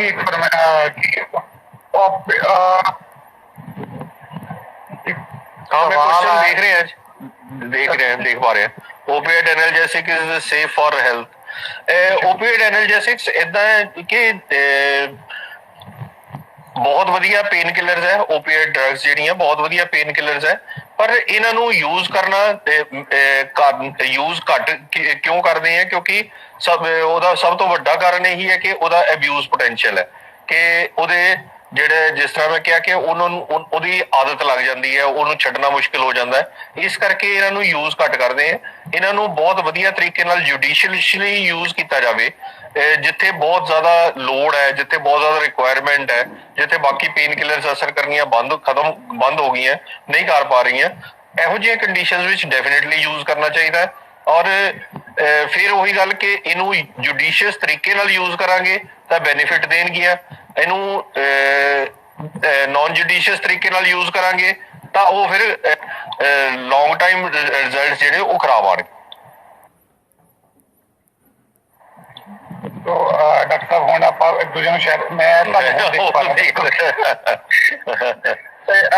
ਡਾਕਟਰ ਸਾਹਿਬ ਨੂੰ ਮੈਂ ਇੱਕ ਮੇਰੀ ਹੋਰ ਗੁਜ਼ਾਰਿਸ਼ ਹੈ, ਜਿਵੇਂ ਡਾਕਟਰ ਸਾਹਿਬ ਸੋਚਣ ਨੂੰ ਮਜਬੂਰ ਕਰਨ ਕਿ ਕਿ ਮੇਰੇ ਜੋ ਬਿਲ ਦਾ ਕਿ ਮੈਂ ਚੇਕ ਕਰ ਸਕਦਾ ਉਹ ਕੁਝ ਇੱਕ ਮੋਟੀਵੇਸ਼ਨਲ ਵਰਡਸ ਜਿਹੜੇ ਕਿ ਸਾਡਾ ਸ਼ੇਅਰ ਕਰਨਾ ਚਾਹੋ ਤਾਂ ਪਲੀਜ਼ ਉਹ ਜ਼ਰੂਰ ਸ਼ੇਅਰ। ਦੇਖੋ ਪੇਸ਼ੈਂਟ ਜਦੋਂ ਮੇਰੇ ਤੋਂ ਆਉਂਦਾ ਹੈ ਔਰ ਚੱਲ ਕੇ ਆਉਂਦਾ ਤਾਂ ਮੈਨੂੰ ਇੱਕ ਚੀਜ਼ ਪਤਾ ਹੁੰਦੀ ਕਿ ਪੇਸ਼ੈਂਟ ਮੋਟੀਵੇਟਡ ਹੈ, ਮੋਟੀਵੇਟ ਹੋ ਕੇ ਆਇਆ, ਚਾਹੇ ਉਹ ਫਸਟ ਸਟੈਪ ਤੇ ਮੋਟੀਵੇਸ਼ਨ ਲੈ ਕੇ ਆਇਆ, ਤਾਂ ਮੇਰੀ ਇਹ ਡਿਊਟੀ ਬਣਦੀ ਹੈ ਕਿ ਮੈਂ ਉਹਦੀ ਮੋਟੀਵੇਸ਼ਨ ਨੂੰ ਉੱਪਰਲੇ ਹਾਇਰ ਲੈਵਲ ਤੇ ਲੈ ਕੇ ਜਾਵਾਂ। ਸੋ ਉਸ ਵਾਸਤੇ ਸਭ ਤੋਂ ਪਹਿਲੀ ਚੀਜ਼ ਮੇਰਾ ਉਹਨੂੰ ਇਹ ਰਿਸਪੌਂਸ ਜਿਹੜਾ ਇਹ ਹੁੰਦਾ ਹੈ ਕਿ ਤੁਸੀਂ ਆਏ ਹੋ, ਤੁਸੀਂ ਬਹੁਤ ਬਹਾਦਰ ਹੋ, ਤੁਸੀਂ ਬਹੁਤ ਵਧੀਆ ਵਿਲ ਪਾਵਰ ਵਾਲੇ ਹੋ ਕਿ ਜਿਹੜੇ ਇੱਥੇ ਤੱਕ ਚੱਲ ਕੇ ਆਏ ਹੋ। ਨਹੀਂ ਤਾਂ ਹਜੇ ਸਟਿਲ ਜਿਹੜੀ ਹੈ 70% ਕਮਿਊਨਿਟੀ ਜਿਹੜੀ ਹੈ ਉਹ ਹਜੇ ਉੱਠ ਕੇ ਡਿਸਾਈਡ ਹੀ ਨਹੀਂ ਕਰ ਪਾ ਰਹੀ ਕਿ ਮੈਂ ਡਰੱਗ ਛੱਡਣੀ ਹੈ ਜਾਂ ਨਹੀਂ ਛੱਡਣੀ। ਸੋ ਤੁਸੀਂ ਬਹੁਤ ਸਿਆਣਪ ਕੀਤੀ ਹੈ, ਤੁਸੀਂ ਬਹੁਤ ਵਧੀਆ ਹਿੰਮਤ ਕੀਤੀ ਹੈ ਕਿ ਜਿਹੜਾ ਤੁਸੀਂ ਚੱਲ ਕੇ ਆਏ ਹੋ। ਔਰ ਆ ਕੇ ਜਦੋਂ ਲੋਕ ਕਹਿੰਦੇ ਕਿ ਡਾਕਟਰ ਸਾਹਿਬ ਤੁਸੀਂ ਸਾਡਾ ਨਸ਼ਾ ਛੁਡਾਉਣਾ, ਤਾਂ ਮੈਂ ਉਹਨਾਂ ਕਹਿੰਦਾ ਨਸ਼ਾ ਮੈਂ ਨਹੀਂ ਛੁਡਾਉਣਾ, ਨਸ਼ਾ ਤੁਸੀਂ ਆਪ ਖੁਦ ਛੱਡਣਾ ਹੈ, ਮੈਂ ਸਿਰਫ ਤੁਹਾਡੀ ਹੈਲਪ ਕਰਨੀ ਹੈ। ਸੋ ਇਹ ਕੁਝ ਬਾਕੀ ਕਾਫੀ ਚੀਜ਼ਾਂ ਇਸ ਤਰ੍ਹਾਂ ਹੁੰਦੀਆਂ ਕਿ ਜਿਹੜੀਆਂ ਉਸ ਮੂਮੈਂਟ ਤੇ ਪੇਸ਼ੈਂਟ ਦੇ ਰਿਸਪੌਂਸ, ਪੇਸ਼ੈਂਟ ਦੀ ਜੋ ਕੁਐਰੀਜ਼ ਹੈ, ਪੇਸ਼ੈਂਟ ਜਿਸ ਤਰ੍ਹਾਂ ਨਾਲ ਆਇਆ ਤੁਹਾਡੇ ਕੋਲ ਜਾਂ ਪੇਸ਼ੈਂਟ ਜੋ ਆ ਕੇ ਤੁਹਾਨੂੰ ਪੁੱਛਦਾ ਜਾਂ ਦੱਸਦਾ ਹੈ, ਉਹਦੇ ਅਕੋਰਡਿੰਗਲੀ ਇਮੀਡੀਏਟਲੀ ਤੁਸੀਂ ਕੀ ਉਹਨੂੰ ਮੋਟੀਵੇਸ਼ਨਲ ਵਰਡਸ ਕਹਿ ਸਕਦੇ ਹੋ। ਆਮ ਤੌਰ ਤੇ ਜੋ ਅਸੀਂ ਯੂਜ਼ ਕਰਦੇ ਹਾਂ ਮੈਂ ਉਹ ਤੁਹਾਡੇ ਨਾਲ ਸ਼ੇਅਰ ਕੀਤੇ ਹੈ। ਔਰ ਬਹੁਤ ਜ਼ਰੂਰੀ ਹੈ ਕਿ ਉਹਨਾਂ ਨੂੰ ਹੋਰ ਜ਼ਿਆਦਾ ਜਿਹਦੀ ਥੋੜੀ ਜਿਹੀ ਹਿੰਮਤ ਬਣੀ ਹੋਈ ਹੈ ਉਹਨੂੰ ਹੋਰ ਜ਼ਿਆਦਾ ਥੋੜੀ ਜਿਹੀ ਹਿੰਮਤ ਉਹਦੀ ਬਣਾ ਦਈਏ। ਡਾਕਟਰ ਸਾਹਿਬ ਇੱਕ ਮੇਰਾ ਇੱਕ ਅਖੀਰਲਾ ਸਵਾਲ ਆ ਮੇਰਾ, ਤੁਹਾਨੂੰ ਪਤਾ ਨਹੀਂ ਸਵਾਲ ਆਈ ਜਾਂਦੇ ਆ। ਇੱਕ ਮੇਰਾ ਅਖੀਰਲਾ ਸਵਾਲ ਹੈ ਕਿ ਜਿਵੇਂ ਕਿ ਫੀਮੇਲ ਇੰਜੈਕਸ਼ਨ ਦੇ ਬੜਾ ਚੈਲੰਜਿੰਗ, ਫੀਮੇਲ ਜ਼ਿਆਦਾ ਪਹਿਲਾਂ ਹੀ ਨਿਕਲਣਾ ਕਿ ਆਪਣੇ ਘਰ ਤੋਂ ਨਿਕਲ ਕੇ ਉੱਥੇ ਪਹੁੰਚਣਾ ਤੇ ਉਹਨੂੰ ਉਹਦਾ ਟ੍ਰੀਟਮੈਂਟ सर्विस लेनी सर। इन लॉकडाउन ਜਿਹੜਾ ਫੀਮੇਲ ਇੰਜੈਕਸ਼ਨ ਡਿਊਜ਼ ਦਾ ਕੰਮ ਥੋੜਾ ਹੋਇਆ ਹੋਤਾ ਹੈ। ਦੇਖੋ ਜਿਸ ਤਰ੍ਹਾਂ ਅਸੀਂ ਅਲਾਇੰਸ ਇੰਡੀਆ ਦੇ ਨਾਲ ਮਿਲ ਕੇ ਪ੍ਰੋਜੈਕਟ ਸ਼ੁਰੂ ਕੀਤਾ ਵਿਮਨ ਵਾਸਤੇ, ਜਿਹਦੇ ਵਿੱਚ ਕਿ ਸਾਡੇ ਕੋਲ ਆਊਟਰੀਚ ਸਟਾਫ ਵੀ ਹੈ, ਉਹ ਜਾ ਕੇ ਮੋਟੀਵੇਟ ਕਰਦੀਆਂ ਫੀਮੇਲਸ ਨੂੰ ਸਰਵਿਸਿਜ਼ ਅਵੇਲ ਕਰਨ ਵਾਸਤੇ, ਸਿਰਫ ਡੀਟੈਕਸ਼ਨ ਕਰਵਾਉਣ ਵਾਸਤੇ ਨਹੀਂ, ਟ੍ਰੀਟਮੈਂਟ ਸਟਾਰਟ ਕਰਾਉਣ ਵਾਸਤੇ ਨਹੀਂ, HIV, HCV, hepatitis B testing, tuberculosis ਦੀ ਟੈਸਟਿੰਗ ਔਰ ਉਹਦੀ ਇਹਨਾਂ ਸਾਰਿਆਂ ਦੀ ਟ੍ਰੀਟਮੈਂਟ, ਇਹ ਸਾਰੀਆਂ ਸਰਵਿਸਿਜ਼ ਅਵੇਲ ਕਰਨ ਵਾਸਤੇ ਉਹ ਇਨ ਟੱਚ ਹੈ। ਇਹਨਾਂ ਸਾਰੀਆਂ 150 ਪਲੱਸ ਫੀਮੇਲਸ ਜਿਹੜੇ ਉਹ ਸਾਡਾ ਸਟਾਫ ਇਨ ਟੱਚ ਹੈ। ਤੇ ਲੋਕਡਾਊਨ ਦੇ ਦੌਰਾਨ ਉਹਨਾਂ ਨੇ ਕੀ ਕੀਤਾ ਕਿ ਟੈਲੀਫੋਨਿਕਲੀ ਉਹਨਾਂ ਦੇ ਨਾਲ ਰਾਬਤਾ ਕਰਨਾ ਸ਼ੁਰੂ ਕਰਤਾ, ਉਹਨਾਂ ਨਾਲ ਗੱਲਬਾਤ ਕਰਨੀ ਸ਼ੁਰੂ ਕਰਤੀ। ਔਰ ਇੰਟਰਸਟਿੰਗਲੀ ਕਿ ਇੰਨੀਆਂ ਕਿ ਜ਼ਿਆਦਾ ਫੀਮੇਲ ਸਾਡੇ ਕੋਲ ਫੀਮੇਲਸ ਹਜੇ ਵੀ ਐਡਮਿਟਡ ਹੈ, 5 ਫੀਮੇਲਸ ਹਜੇ ਵੀ ਐਡਮਿਟਡ ਹੈ। ਔਰ ਹੋਰ ਬਹੁਤ ਸਾਰੀਆਂ ਫੋਨ ਕਾਲਸ ਆਉਂਦੀਆਂ ਰਹਿੰਦੀਆਂ ਕਿ ਐਡਮਿਸ਼ਨ ਵਾਸਤੇ। ਸਿਰਫ ਉਹਨਾਂ ਲੋਕਾਂ ਦਾ ਅਸੀਂ ਮਨਾ ਨਹੀਂ ਕਰ ਰਹੇ, ਪਰ ਉਹਨਾਂ ਲੋਕਾਂ ਦਾ ਟਰੈਵਲ ਕਰਨਾ ਥੋੜਾ ਮੁਸ਼ਕਿਲ ਹੋ ਰਿਹਾ ਹੈ, ਕਿਉਂਕਿ ਪੰਜਾਬ ਤੋਂ ਬਾਹਰੋਂ ਆਉਣਾ ਜਾਂ ਪੰਜਾਬ ਦੇ ਵਿੱਚੋਂ ਵੀ ਟਰੈਵਲ ਕਰਨਾ ਮੁਸ਼ਕਿਲ ਹੈ, ਇਸ ਕਰਕੇ ਉਹ ਆ ਨਹੀਂ ਪਾ ਰਹੀਆਂ। ਬਟ ਉਹਦੇ ਨਾਲ ਇਹ ਹੋਇਆ ਕਿ ਜਿਹੜੀਆਂ ਕਪੂਰਥਲਾ ਦੀਆਂ ਫੀਮੇਲਸ ਐਸੀਆਂ ਸੀ ਜਿਹੜੀਆਂ ਡ੍ਰੌਪ ਆਊਟ ਹੋਈਆਂ ਸੀ ਜਾਂ ਜਿਹੜੀਆਂ ਕਦੀ ਟ੍ਰੀਟਮੈਂਟ ਲੈਣ ਵਾਸਤੇ ਆਈਆਂ ਹੀ ਨਹੀਂ, ਜਿਸ ਤਰ੍ਹਾਂ 2000 ਦੀ ਮੈਂ ਫਿਗਰ ਦੱਸੀ ਹੈ, ਉਹਨਾਂ ਵਿੱਚ ਫੀਮੇਲਸ ਵੀ ਸ਼ਾਮਿਲ ਹੈ। ਬਹੁਤ ਸਾਰੀਆਂ ਫੀਮੇਲਸ ਨੇ ਆ ਕੇ ਵੀ ਜੁਆਇਨ ਕਰ ਲਿਆ ਟ੍ਰੀਟਮੈਂਟ ਔਰ ਟ੍ਰੀਟਮੈਂਟ ਸ਼ੁਰੂ ਕਰ ਲਈ। ਡਾਕਟਰ ਸਾਹਿਬ ਬਹੁਤ ਹੀ ਜ਼ਿਆਦਾ ਮੈਂ ਤੁਹਾਨੂੰ ਸ਼ਬਦਾਂ 'ਚ ਬਿਆਨ ਨਹੀਂ ਕਰ ਸਕਦਾ ਤੇ ਤੁਹਾਨੂੰ ਥੱਲੇ ਜਿਹੜੇ ਲਿਖੇ ਹੋਏ ਕਮੈਂਟ ਆ ਰਹੇ ਥੰਬ ਆ ਰਹੇ ਤੁਹਾਨੂੰ ਦੱਸ ਹੀ ਰਹੇ ਹੋਣਗੇ ਕਿ ਕਿੰਨਾ ਉਹਨਾਂ ਨੂੰ ਇਨਫੋਰਮੇਟਿਵ ਸੈਸ਼ਨ ਲੱਗਾ। ਤੇ ਐਕਚੁਅਲ ਦੇ ਵਿੱਚ ਆਪਣਾ ਜਿਹੜੇ ਕਿ ਮੇਰੇ ਵੱਲੋਂ ਸ਼ਾਮ ਫਾਊਂਡੇਸ਼ਨ ਵੱਲੋਂ ਸਾਡੀ ਪੂਰੀ ਕਮਿਊਨਿਟੀ ਵੱਲੋਂ ਬੜਾ ਹੀ ਸੰਪੂਰਤਾ ਤੁਹਾਨੂੰ ਕਿਉਂਕਿ ਐਕਚੁਅਲ ਹੀ ਤਾਂ ਤੁਸੀਂ ਹੋਵੋ। ਆਈ ਹੈਵ ਅ ਟੀਮ ਜੋ ਕਮਾਂਡ ਕਰਦੇ ਉਹਨਾਂ ਦਾ ਸਿਲੈਕਟ ਆਈ ਹੀਰੋ ਜਿਹੜੇ ਕਿ ਜਾ ਕੇ ਕਰ ਰਹੇ ਹੋ। Hats off to you sir. At the end of this show I just ਅਸੀਂ ਇੱਕ ਰੀਤ ਰੱਖੀ ਆ ਕਿ ਅਸੀਂ ਸ਼ੋ ਦਾ ਨਾਮ ਰੱਖਿਆ ਆਓ ਗੱਲਾਂ ਕਰੀਏ ਕਿ ਅਸੀਂ ਹੋਸਟ ਤੇ ਗੈਸਟ ਦੋਨੋਂ ਲਾਸਟ ਦੇ ਵਿੱਚ ਕੀ ਕਹਿੰਦੇ ਆ ਤੁਸੀਂ ਅਸੀਂ ਕਰਾਂਗੇ ਗੱਲ ਕੱਢਾਂਗੇ ਤੁਹਾਡੀ ਸਮੱਸਿਆ ਦਾ ਹੱਲ। ਤੋਂ ਆਓ ਗੱਲਾਂ ਕਰੀਏ। ਤੋ ਅਸੀਂ ਜਿਵੇਂ ਕਿ ਅਸੀਂ ਡਾਕਟਰ ਇੱਕ ਸ਼ਾਇਦ ਲਾਸਟ ਮੈਸੇਜ ਹੋਰ ਆ ਰਿਹਾ ਬਟ ਐਕਚੁਅਲ ਟਾਈਮ ਅਲੋ ਨਹੀਂ ਕਰ ਰਿਹਾ ਕਿਉਂਕਿ ਇੰਸਟਾ ਦੇ ਵਿੱਚ ਇੱਕ ਟਾਈਮ ਲਿਮਿਟ ਆ ਜਿਹਦੇ ਵਿੱਚ ਕਿ ਅਸੀਂ ਗੱਲ ਕਰ ਸਕਦੇ, ਉਸ ਤੋਂ ਬਾਅਦ ਅਸੀਂ ਗੱਲ ਨਹੀਂ ਕਰ ਸਕਦੇ। ਪਰ ਡਾਕਟਰ ਸਾਹਿਬ ਨੇ ਲਿਖਿਆ ਜ਼ਿਆਦਾਤਰ ਇਹ ਲੋਕ ਮੈਂਟਲ ਤੌਰ ਤੇ ਡਿਸਟਰਬ ਹੋਏ ਆ, ਇਹਨਾਂ ਨੂੰ ਲੋਕਡਾਊਨ ਵਿੱਚ ਕਿਹੜੀ ਸਰਵਿਸ ਦੇਣੀ ਜ਼ਰੂਰੀ ਹੈ। ਇਹਨਾਂ ਨੂੰ ਪ੍ਰਦੀਪ ਜੀ ਜਿਵੇਂ ਉਹਨਾਂ ਨੇ ਦੱਸਿਆ ਕਿ ਇਹਨਾਂ ਨੂੰ ਸਰਵਿਸ ਆਪਾਂ ਦੇਣੀ ਹੈ ਸਭ ਤੋਂ ਪਹਿਲਾਂ ਕਿ we have to consult each and every one person on telephonically। ਜਿਵੇਂ ਉਹਨਾਂ ਨੇ ਇੱਕ ਸਟ੍ਰੈਟਜੀ ਸ਼ੇਅਰ ਕੀਤੀ ਕਿ ਉਹਨਾਂ ਨੇ ਜਿਹੜਾ ਫੀਮੇਲ ਇੰਜੈਕਟਿੰਗ ਡਰਗ ਯੂਜ਼ਰਸ ਦੇ ਉੱਤੇ ਪ੍ਰੋਜੈਕਟ ਚੱਲ ਰਿਹਾ ਉਹਦੇ ਵਿੱਚ ਕਿਵੇਂ ਟੈਲੀਫੋਨਿਕਲੀ ਕੰਟੈਕਟ ਨੇ ਦੂਸਰੇ ਦੇ ਨਾਲ, ਉਸ ਤਰ੍ਹਾਂ ਉਹ ਆਪਾਂ ਇਹਨਾਂ ਨੂੰ ਗੱਲਬਾਤ ਕਰ ਸਕਦੇ ਹਾਂ। ਨੋ ਡਾਊਟ ਮੈਂਟਲੀ ਤੌਰ ਤੇ ਇਕੱਲੇ PWIDs MSMPTs ਜਾਂ PWIDs ਜਾਂ ਹੋਰ ਜਨਰਲ ਪੋਪੂਲੇਸ਼ਨ ਜਾਂ ਫੀਮੇਲ ਇੰਜੈਕਟਿੰਗ ਡਰਗ ਯੂਜ਼ਰਸ ਹੀ ਨਹੀਂ ਬਲਕਿ ਸਾਰਾ ਸਮਾਜ ਇਸ ਵੇਲੇ ਉਸ ਕਰੋਨਾ ਨਾਲ ਲੜ ਰਿਹਾ ਹੈ। ਤੇ ਡਾਕਟਰ ਸਾਹਿਬ ਅਸੀਂ ਦੋਵਾਂ ਇਕੱਠੇ ਬੋਲਾਂਗੇ। ਮੈਂ 3 ਗਿਣਾਂਗਾ, 3 ਗਿਣਨ ਤੋਂ ਬਾਅਦ ਆਓ ਗੱਲਾਂ 1 2 3 ਆਓ ਗੱਲਾਂ ਕਰੀਏ। ਮੇਰੇ ਨਾਲ ਬੋਲਣਾ ਹੈ ਆਓ। ਹੈਲੋ ਸੁਣ ਪਾ ਰਹੇ ਹੋ ਮੈਨੂੰ? ਹੈਲੋ ਹੈਲੋ ਹਾਂਜੀ ਵਿੱਚ ਬ੍ਰੇਕ ਹੋ ਗਈ। ਮੈਂ ਇੱਕ ਹੋਰ ਕਹਿਣਾ ਸੀ ਕਿ ਤੁਸੀਂ ਕਾਈਂਡਲੀ ਮੇਰਾ ਨੰਬਰ ਬੇਸ਼ੱਕ ਸ਼ੇਅਰ ਕਰ ਲਿਓ। ਕਿਸੇ ਨੇ ਹੋਰ ਕੁਐਰੀਜ਼ ਹੋਣ, ਕਿਸੇ ਨੇ ਹੋਰ ਪੁੱਛਣਾ ਹੋਏ ਤਾਂ ਬੇਸ਼ੱਕ ਬਾਅਦ ਵਿੱਚ ਪੁੱਛ ਸਕਦੇ ਕੁਝ ਵੀ ਗੱਲ। ਡਾਕਟਰ ਸਾਹਿਬ ਦਾ ਜਿਹੜਾ ਡਾਕਟਰ ਸਾਹਿਬ ਤੁਸੀਂ ਆਪਣੇ ਸੈਂਟਰ ਬਾਰੇ ਥੋੜੀ ਜਿਹੀ ਜਾਣਕਾਰੀ ਜਦੋਂ ਕਿ ਕਿੱਥੇ ਸਿਚੁਏਟਡ ਹੈ ਜਿੰਨਾ ਕਿ ਆਡੀਅנס ਨੂੰ ਪਤਾ ਲੱਗ ਸਕੇ ਤੇ ਜੇ ਕੱਲ ਨੂੰ ਤੋਂ ਦੱਸ ਸਕ ਉੱਥੇ ਉਹ ਤੁਹਾਡੇ ਕੋਲ ਰਾਬਤਾ ਕਾਇਮ ਕਰ ਸਕਦੇ ਹੋ। ਤੁਹਾਡਾ ਸਾਡਾ ਸੈਂਟਰ ਜਿਹੜਾ ਹੈਗਾ ਸਿਵਲ ਹਸਪੀਟਲ ਕਪੂਰਥਲਾ ਦੇ ਵਿੱਚ ਨਵਜੀਵਨ ਕੇਂਦਰਾਂ ਦੇ ਨਾਲ ਜਿਹੜਾ ਮੇਲ ਡੀ ਐਡਿਕਸ਼ਨ ਸੈਂਟਰ ਹੈ, ਫੀਮੇਲ ਡੀ ਐਡਿਕਸ਼ਨ ਸੈਂਟਰ ਜਿਹੜਾ ਨਵ ਕਿਰਨ ਕੇਂਦਰ ਦੇ ਨਾਮ ਨਾਲ ਹੈ, ਰੀਹੈਬਿਲਿਟੇਸ਼ਨ ਸੈਂਟਰ ਵੀ ਹੈ ਸਾਡੇ ਕੋਲ ਕਪੂਰਥਲਾ ਦੇ ਵਿੱਚ ਹੀ। ਔਰ ਇਸ ਤੋਂ ਇਲਾਵਾ ਹੋਰ ਬੜੀਆਂ ਸਾਰੀਆਂ ਸਰਵਿਸਿਜ਼ ਅਸੀਂ ਜਿਹੜੀਆਂ ਉੱਥੇ ਉਸੇ ਬਿਲਡਿੰਗ ਵਿੱਚ ਹੀ ਲਾ ਰਹੇ ਹਾਂ। ਕੋਈ ਵਿਜ਼ਿਟ ਕਰਨਾ ਚਾਹੇ, ਕੋਈ ਦੇਖਣਾ ਚਾਹੇ ਤਾਂ ਜ਼ਰੂਰ ਦੇਖ ਸਕਦਾ ਹੈ। ਇਸ ਤੋਂ ਇਲਾਵਾ ਅਸੀਂ ਇੱਕ ਜਿਹੜਾ ਜਿਸ ਤਰ੍ਹਾਂ ਨੰਬਰ ਆਫ ਕਲਾਇੰਟਸ ਜਿਹੜੇ ਵੱਧ ਰਹੇ ਸੀ ਕਾਫੀ ਜ਼ਿਆਦਾ ਔਰ ਸੋਸ਼ਲ ਡਿਸਟੈਂਸਿੰਗ ਮੇਨਟੇਨ ਕਰਨਾ ਮੁਸ਼ਕਿਲ ਹੋ ਰਿਹਾ ਸੀ, ਅਸੀਂ ਇੱਕ ਮੋਬਾਈਲ ਓਟ ਕਲੀਨਿਕ ਸਟਾਰਟ ਕੀਤਾ ਹੈ ਜਿਹਦੇ ਵਿੱਚ ਕਿ ਮੋਬਾਈਲ ਵੈਨ ਸਾਡੀ ਜਾਂਦੀ ਹੈ ਹਫ਼ਤੇ ਵਿੱਚ 4 ਵਾਰ। ਉਹਦੇ ਵਿੱਚ ਅਸੀਂ ਫਿਲਹਾਲ ਜਿਹੜਾ ਐਜ਼ ਅ ਪਾਇਲਟ ਪ੍ਰੋਜੈਕਟ ਅਸੀਂ 14 ਵਿਲੇਜ ਸਿਲੈਕਟ ਕੀਤੇ ਹੈ ਜਿੱਥੇ ਉਹ ਹਰ 2-2 ਘੰਟੇ ਇੱਕ ਵਿਲੇਜ ਦੇ ਵਿੱਚ ਜਾ ਕੇ ਇੱਕ ਕਾਮਨ ਪਲੇਸ ਤੇ ਖੜੇ ਹੋ ਜਾਂਦੇ ਜਿੱਥੇ ਉਹਨਾਂ ਨੂੰ ਮੈਡੀਸਿਨ ਜਿਹੜੀ ਹੈ ਉਹ ਡਿਸਪੈਂਸ ਕਰਦੇ ਹਾਂ ਅਸੀਂ। ਸੋ ਅਸੀਂ ਫਿਲਹਾਲ ਇਹ 14 ਵਿਲੇजेस ਵਿੱਚ ਚਲਾ ਰਹੇ ਹਾਂ। ਨੈਕਸਟ ਵੀਕ ਤੋਂ ਹੋਪਫੁਲੀ ਅਸੀਂ ਇਹ ਜਿਹੜੇ ਹੈ 12 ਜਾਂ 13 ਵਿਲੇजेस ਹੋਰ ਅਡਾਪਟ ਕਰ ਰਹੇ ਹਾਂ ਕਿ ਜਿੱਥੇ ਕਿ ਮੈਡੀਸਿਨ ਡਿਸਪੈਂਸ ਕਰਨ ਦੀ ਜਿਹੜੀ ਹੈ ਵੈਨ ਇੱਕ ਹੋਰ ਇੱਕ ਦੀ ਜਗ੍ਹਾ ਤੇ 2 ਵੈਨ ਸ਼ੁਰੂ ਹੋ ਜਾਣਗੇ ਚੱਲਣੀ। ਡਾਕਟਰ ਸਾਹਿਬ ਬਹੁਤ ਬਹੁਤ ਧੰਨਵਾਦ ਤੁਹਾਡਾ। ਤੇ ਇੱਕ ਵਾਰੀ ਜਰਾ ਮੇਰੇ ਨਾਲ ਬੋਲ ਦਿਓ, ਆਓ ਗੱਲਾਂ ਕਰੀਏ। ਆਓ ਆਓ ਗੱਲਾਂ ਕਰੀਏ। ਧੰਨਵਾਦ ਜੀ ਡਾਕਟਰ ਸਾਹਿਬ, ਬਹੁਤ ਬਹੁਤ ਧੰਨਵਾਦ ਤੁਹਾਡਾ। ਇੱਕ ਵਾਰ ਫਿਰ ਸ਼ੁਕਰਗੁਜ਼ਾਰ ਹਾਂ ਇਸ਼ਾਨ ਫਾਊਂਡੇਸ਼ਨ ਵੱਲੋਂ ਡਾਕਟਰ ਸਾਹਿਬ ਦਾ ਲਾਈਵ ਹੋਣ ਦੇ ਉੱਤੇ ਸਾਡੇ ਨਾਲ ਅਸੀਂ ਗੱਲਾਂ ਕਰਨ ਨਾਲ। ਅਗਲੇ ਹਫਤੇ ਠੀਕ ਸੋਮਵਾਰ ਨੂੰ ਅਸੀਂ ਫਿਰ ਦੁਬਾਰਾ ਲਾਈਵ ਹੋਵਾਂਗੇ ਇੱਕ ਨਵੀਂ ਸ਼ਖਸੀਅਤ ਦੇ ਨਾਲ, ਜੋ ਕਿ ਕਰੋਨਾ ਦੇ ਸਿਚੁਏਸ਼ਨ ਦੇ ਵਿੱਚ ਕਿਵੇਂ ਆਪਣੇ ਆਪ ਨੂੰ ਮੈਨੇਜ ਕਰ ਰਹੀ ਹੈ, ਕਿਵੇਂ ਇਸ ਕਰੋਨਾ ਦੇ ਨਾਲ ਲੜ ਰਹੀ ਹੈ ਤੇ ਕਿਵੇਂ ਲੋਕਾਂ ਨੂੰ ਪ੍ਰੇਰਿਤ ਕਰ ਰਹੀ ਹੈ ਲੜਨ ਲਈ। ਤੇ ਵਿਦਆਊਟ ਡਿਲੇ ਤੁਹਾਨੂੰ ਮੈਂ ਅਲਵਿਦਾ ਕਹਿਣਾ ਚਾਹਾਂਗਾ ਡਾਕਟਰ ਸਾਹਿਬ। ਧੰਨਵਾਦ ਬਹੁਤ ਬਹੁਤ ਜ਼ਿਆਦਾ ਜੀ। Thank you so much. Thank you. So audience, ਇਹ ਸੀ ਸਾਡੇ ਅੱਜ ਦੇ ਗੈਸਟ ਡਾਕਟਰ ਸੰਦੀਪ ਭੋਲਾ। ਕਿਵੇਂ ਲੱਗਾ ਇਹ ਜ਼ਰੂਰ ਦੱਸਣਾ ਨਾ ਭੁੱਲਿਓ ਤੇ ਮੈਨੂੰ ਫੀਡਬੈਕ ਦੇਣਾ ਨਾ ਭੁੱਲਿਓ। ਵੈਸੇ ਤੁਹਾਡੇ ਥੰਬਸ ਨੇ ਬੜਾ ਕੁਝ ਦਿੱਤਾ, ਬੜਾ ਹੀ ਇਨਫੋਰਮੇਟਿਵ ਸੈਸ਼ਨ ਸੀ।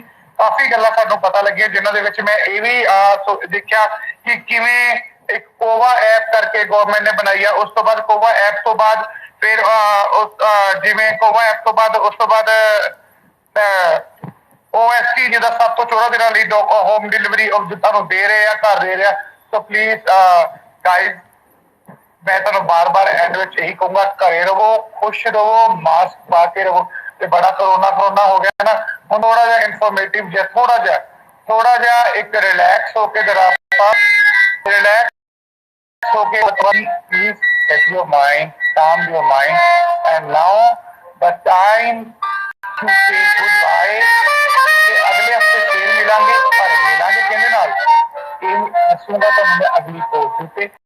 ਪਰ ਹਾਂ, ਮਿਲਾਂਗੇ ਕਿਸੇ ਇਹੋ ਜਿਹੀ ਸ਼ਖਸੀਅਤ ਨਾਲ ਜਿਹੜੀ ਤੁਹਾਨੂੰ ਹਤਾਹਤ ਆ ਕੇ ਪਾਗਲ ਕਰ ਦੇ। ਸ਼ਾਇਦ ਹਤਾਹਤ ਆ ਕੇ ਪਾਗਲ ਜੇ ਨਾ ਵੀ ਕੀਤਾ, ਸ਼ਾਇਦ ਕਿਸੇ ਨਾ ਪਾਗਲ ਹੋਗਾ। तो आओ अगली शख्सियत ਲਈ अगले सोमवार लॉगिन करना ना भूलियो, फॉलो करना ना भूलियो इंस्टा ਨੂੰ ਸ਼ਾਨ ਫਾਊਂਡੇਸ਼ਨ ਪੰਜਾਬ। ਅਸੀਂ ਹਾਂ ਤੁਹਾਡੇ ਨਾਲ, ਆਓ ਗੱਲਾਂ ਕਰੀਏ। ਧੰਨਵਾਦ ਜੀ।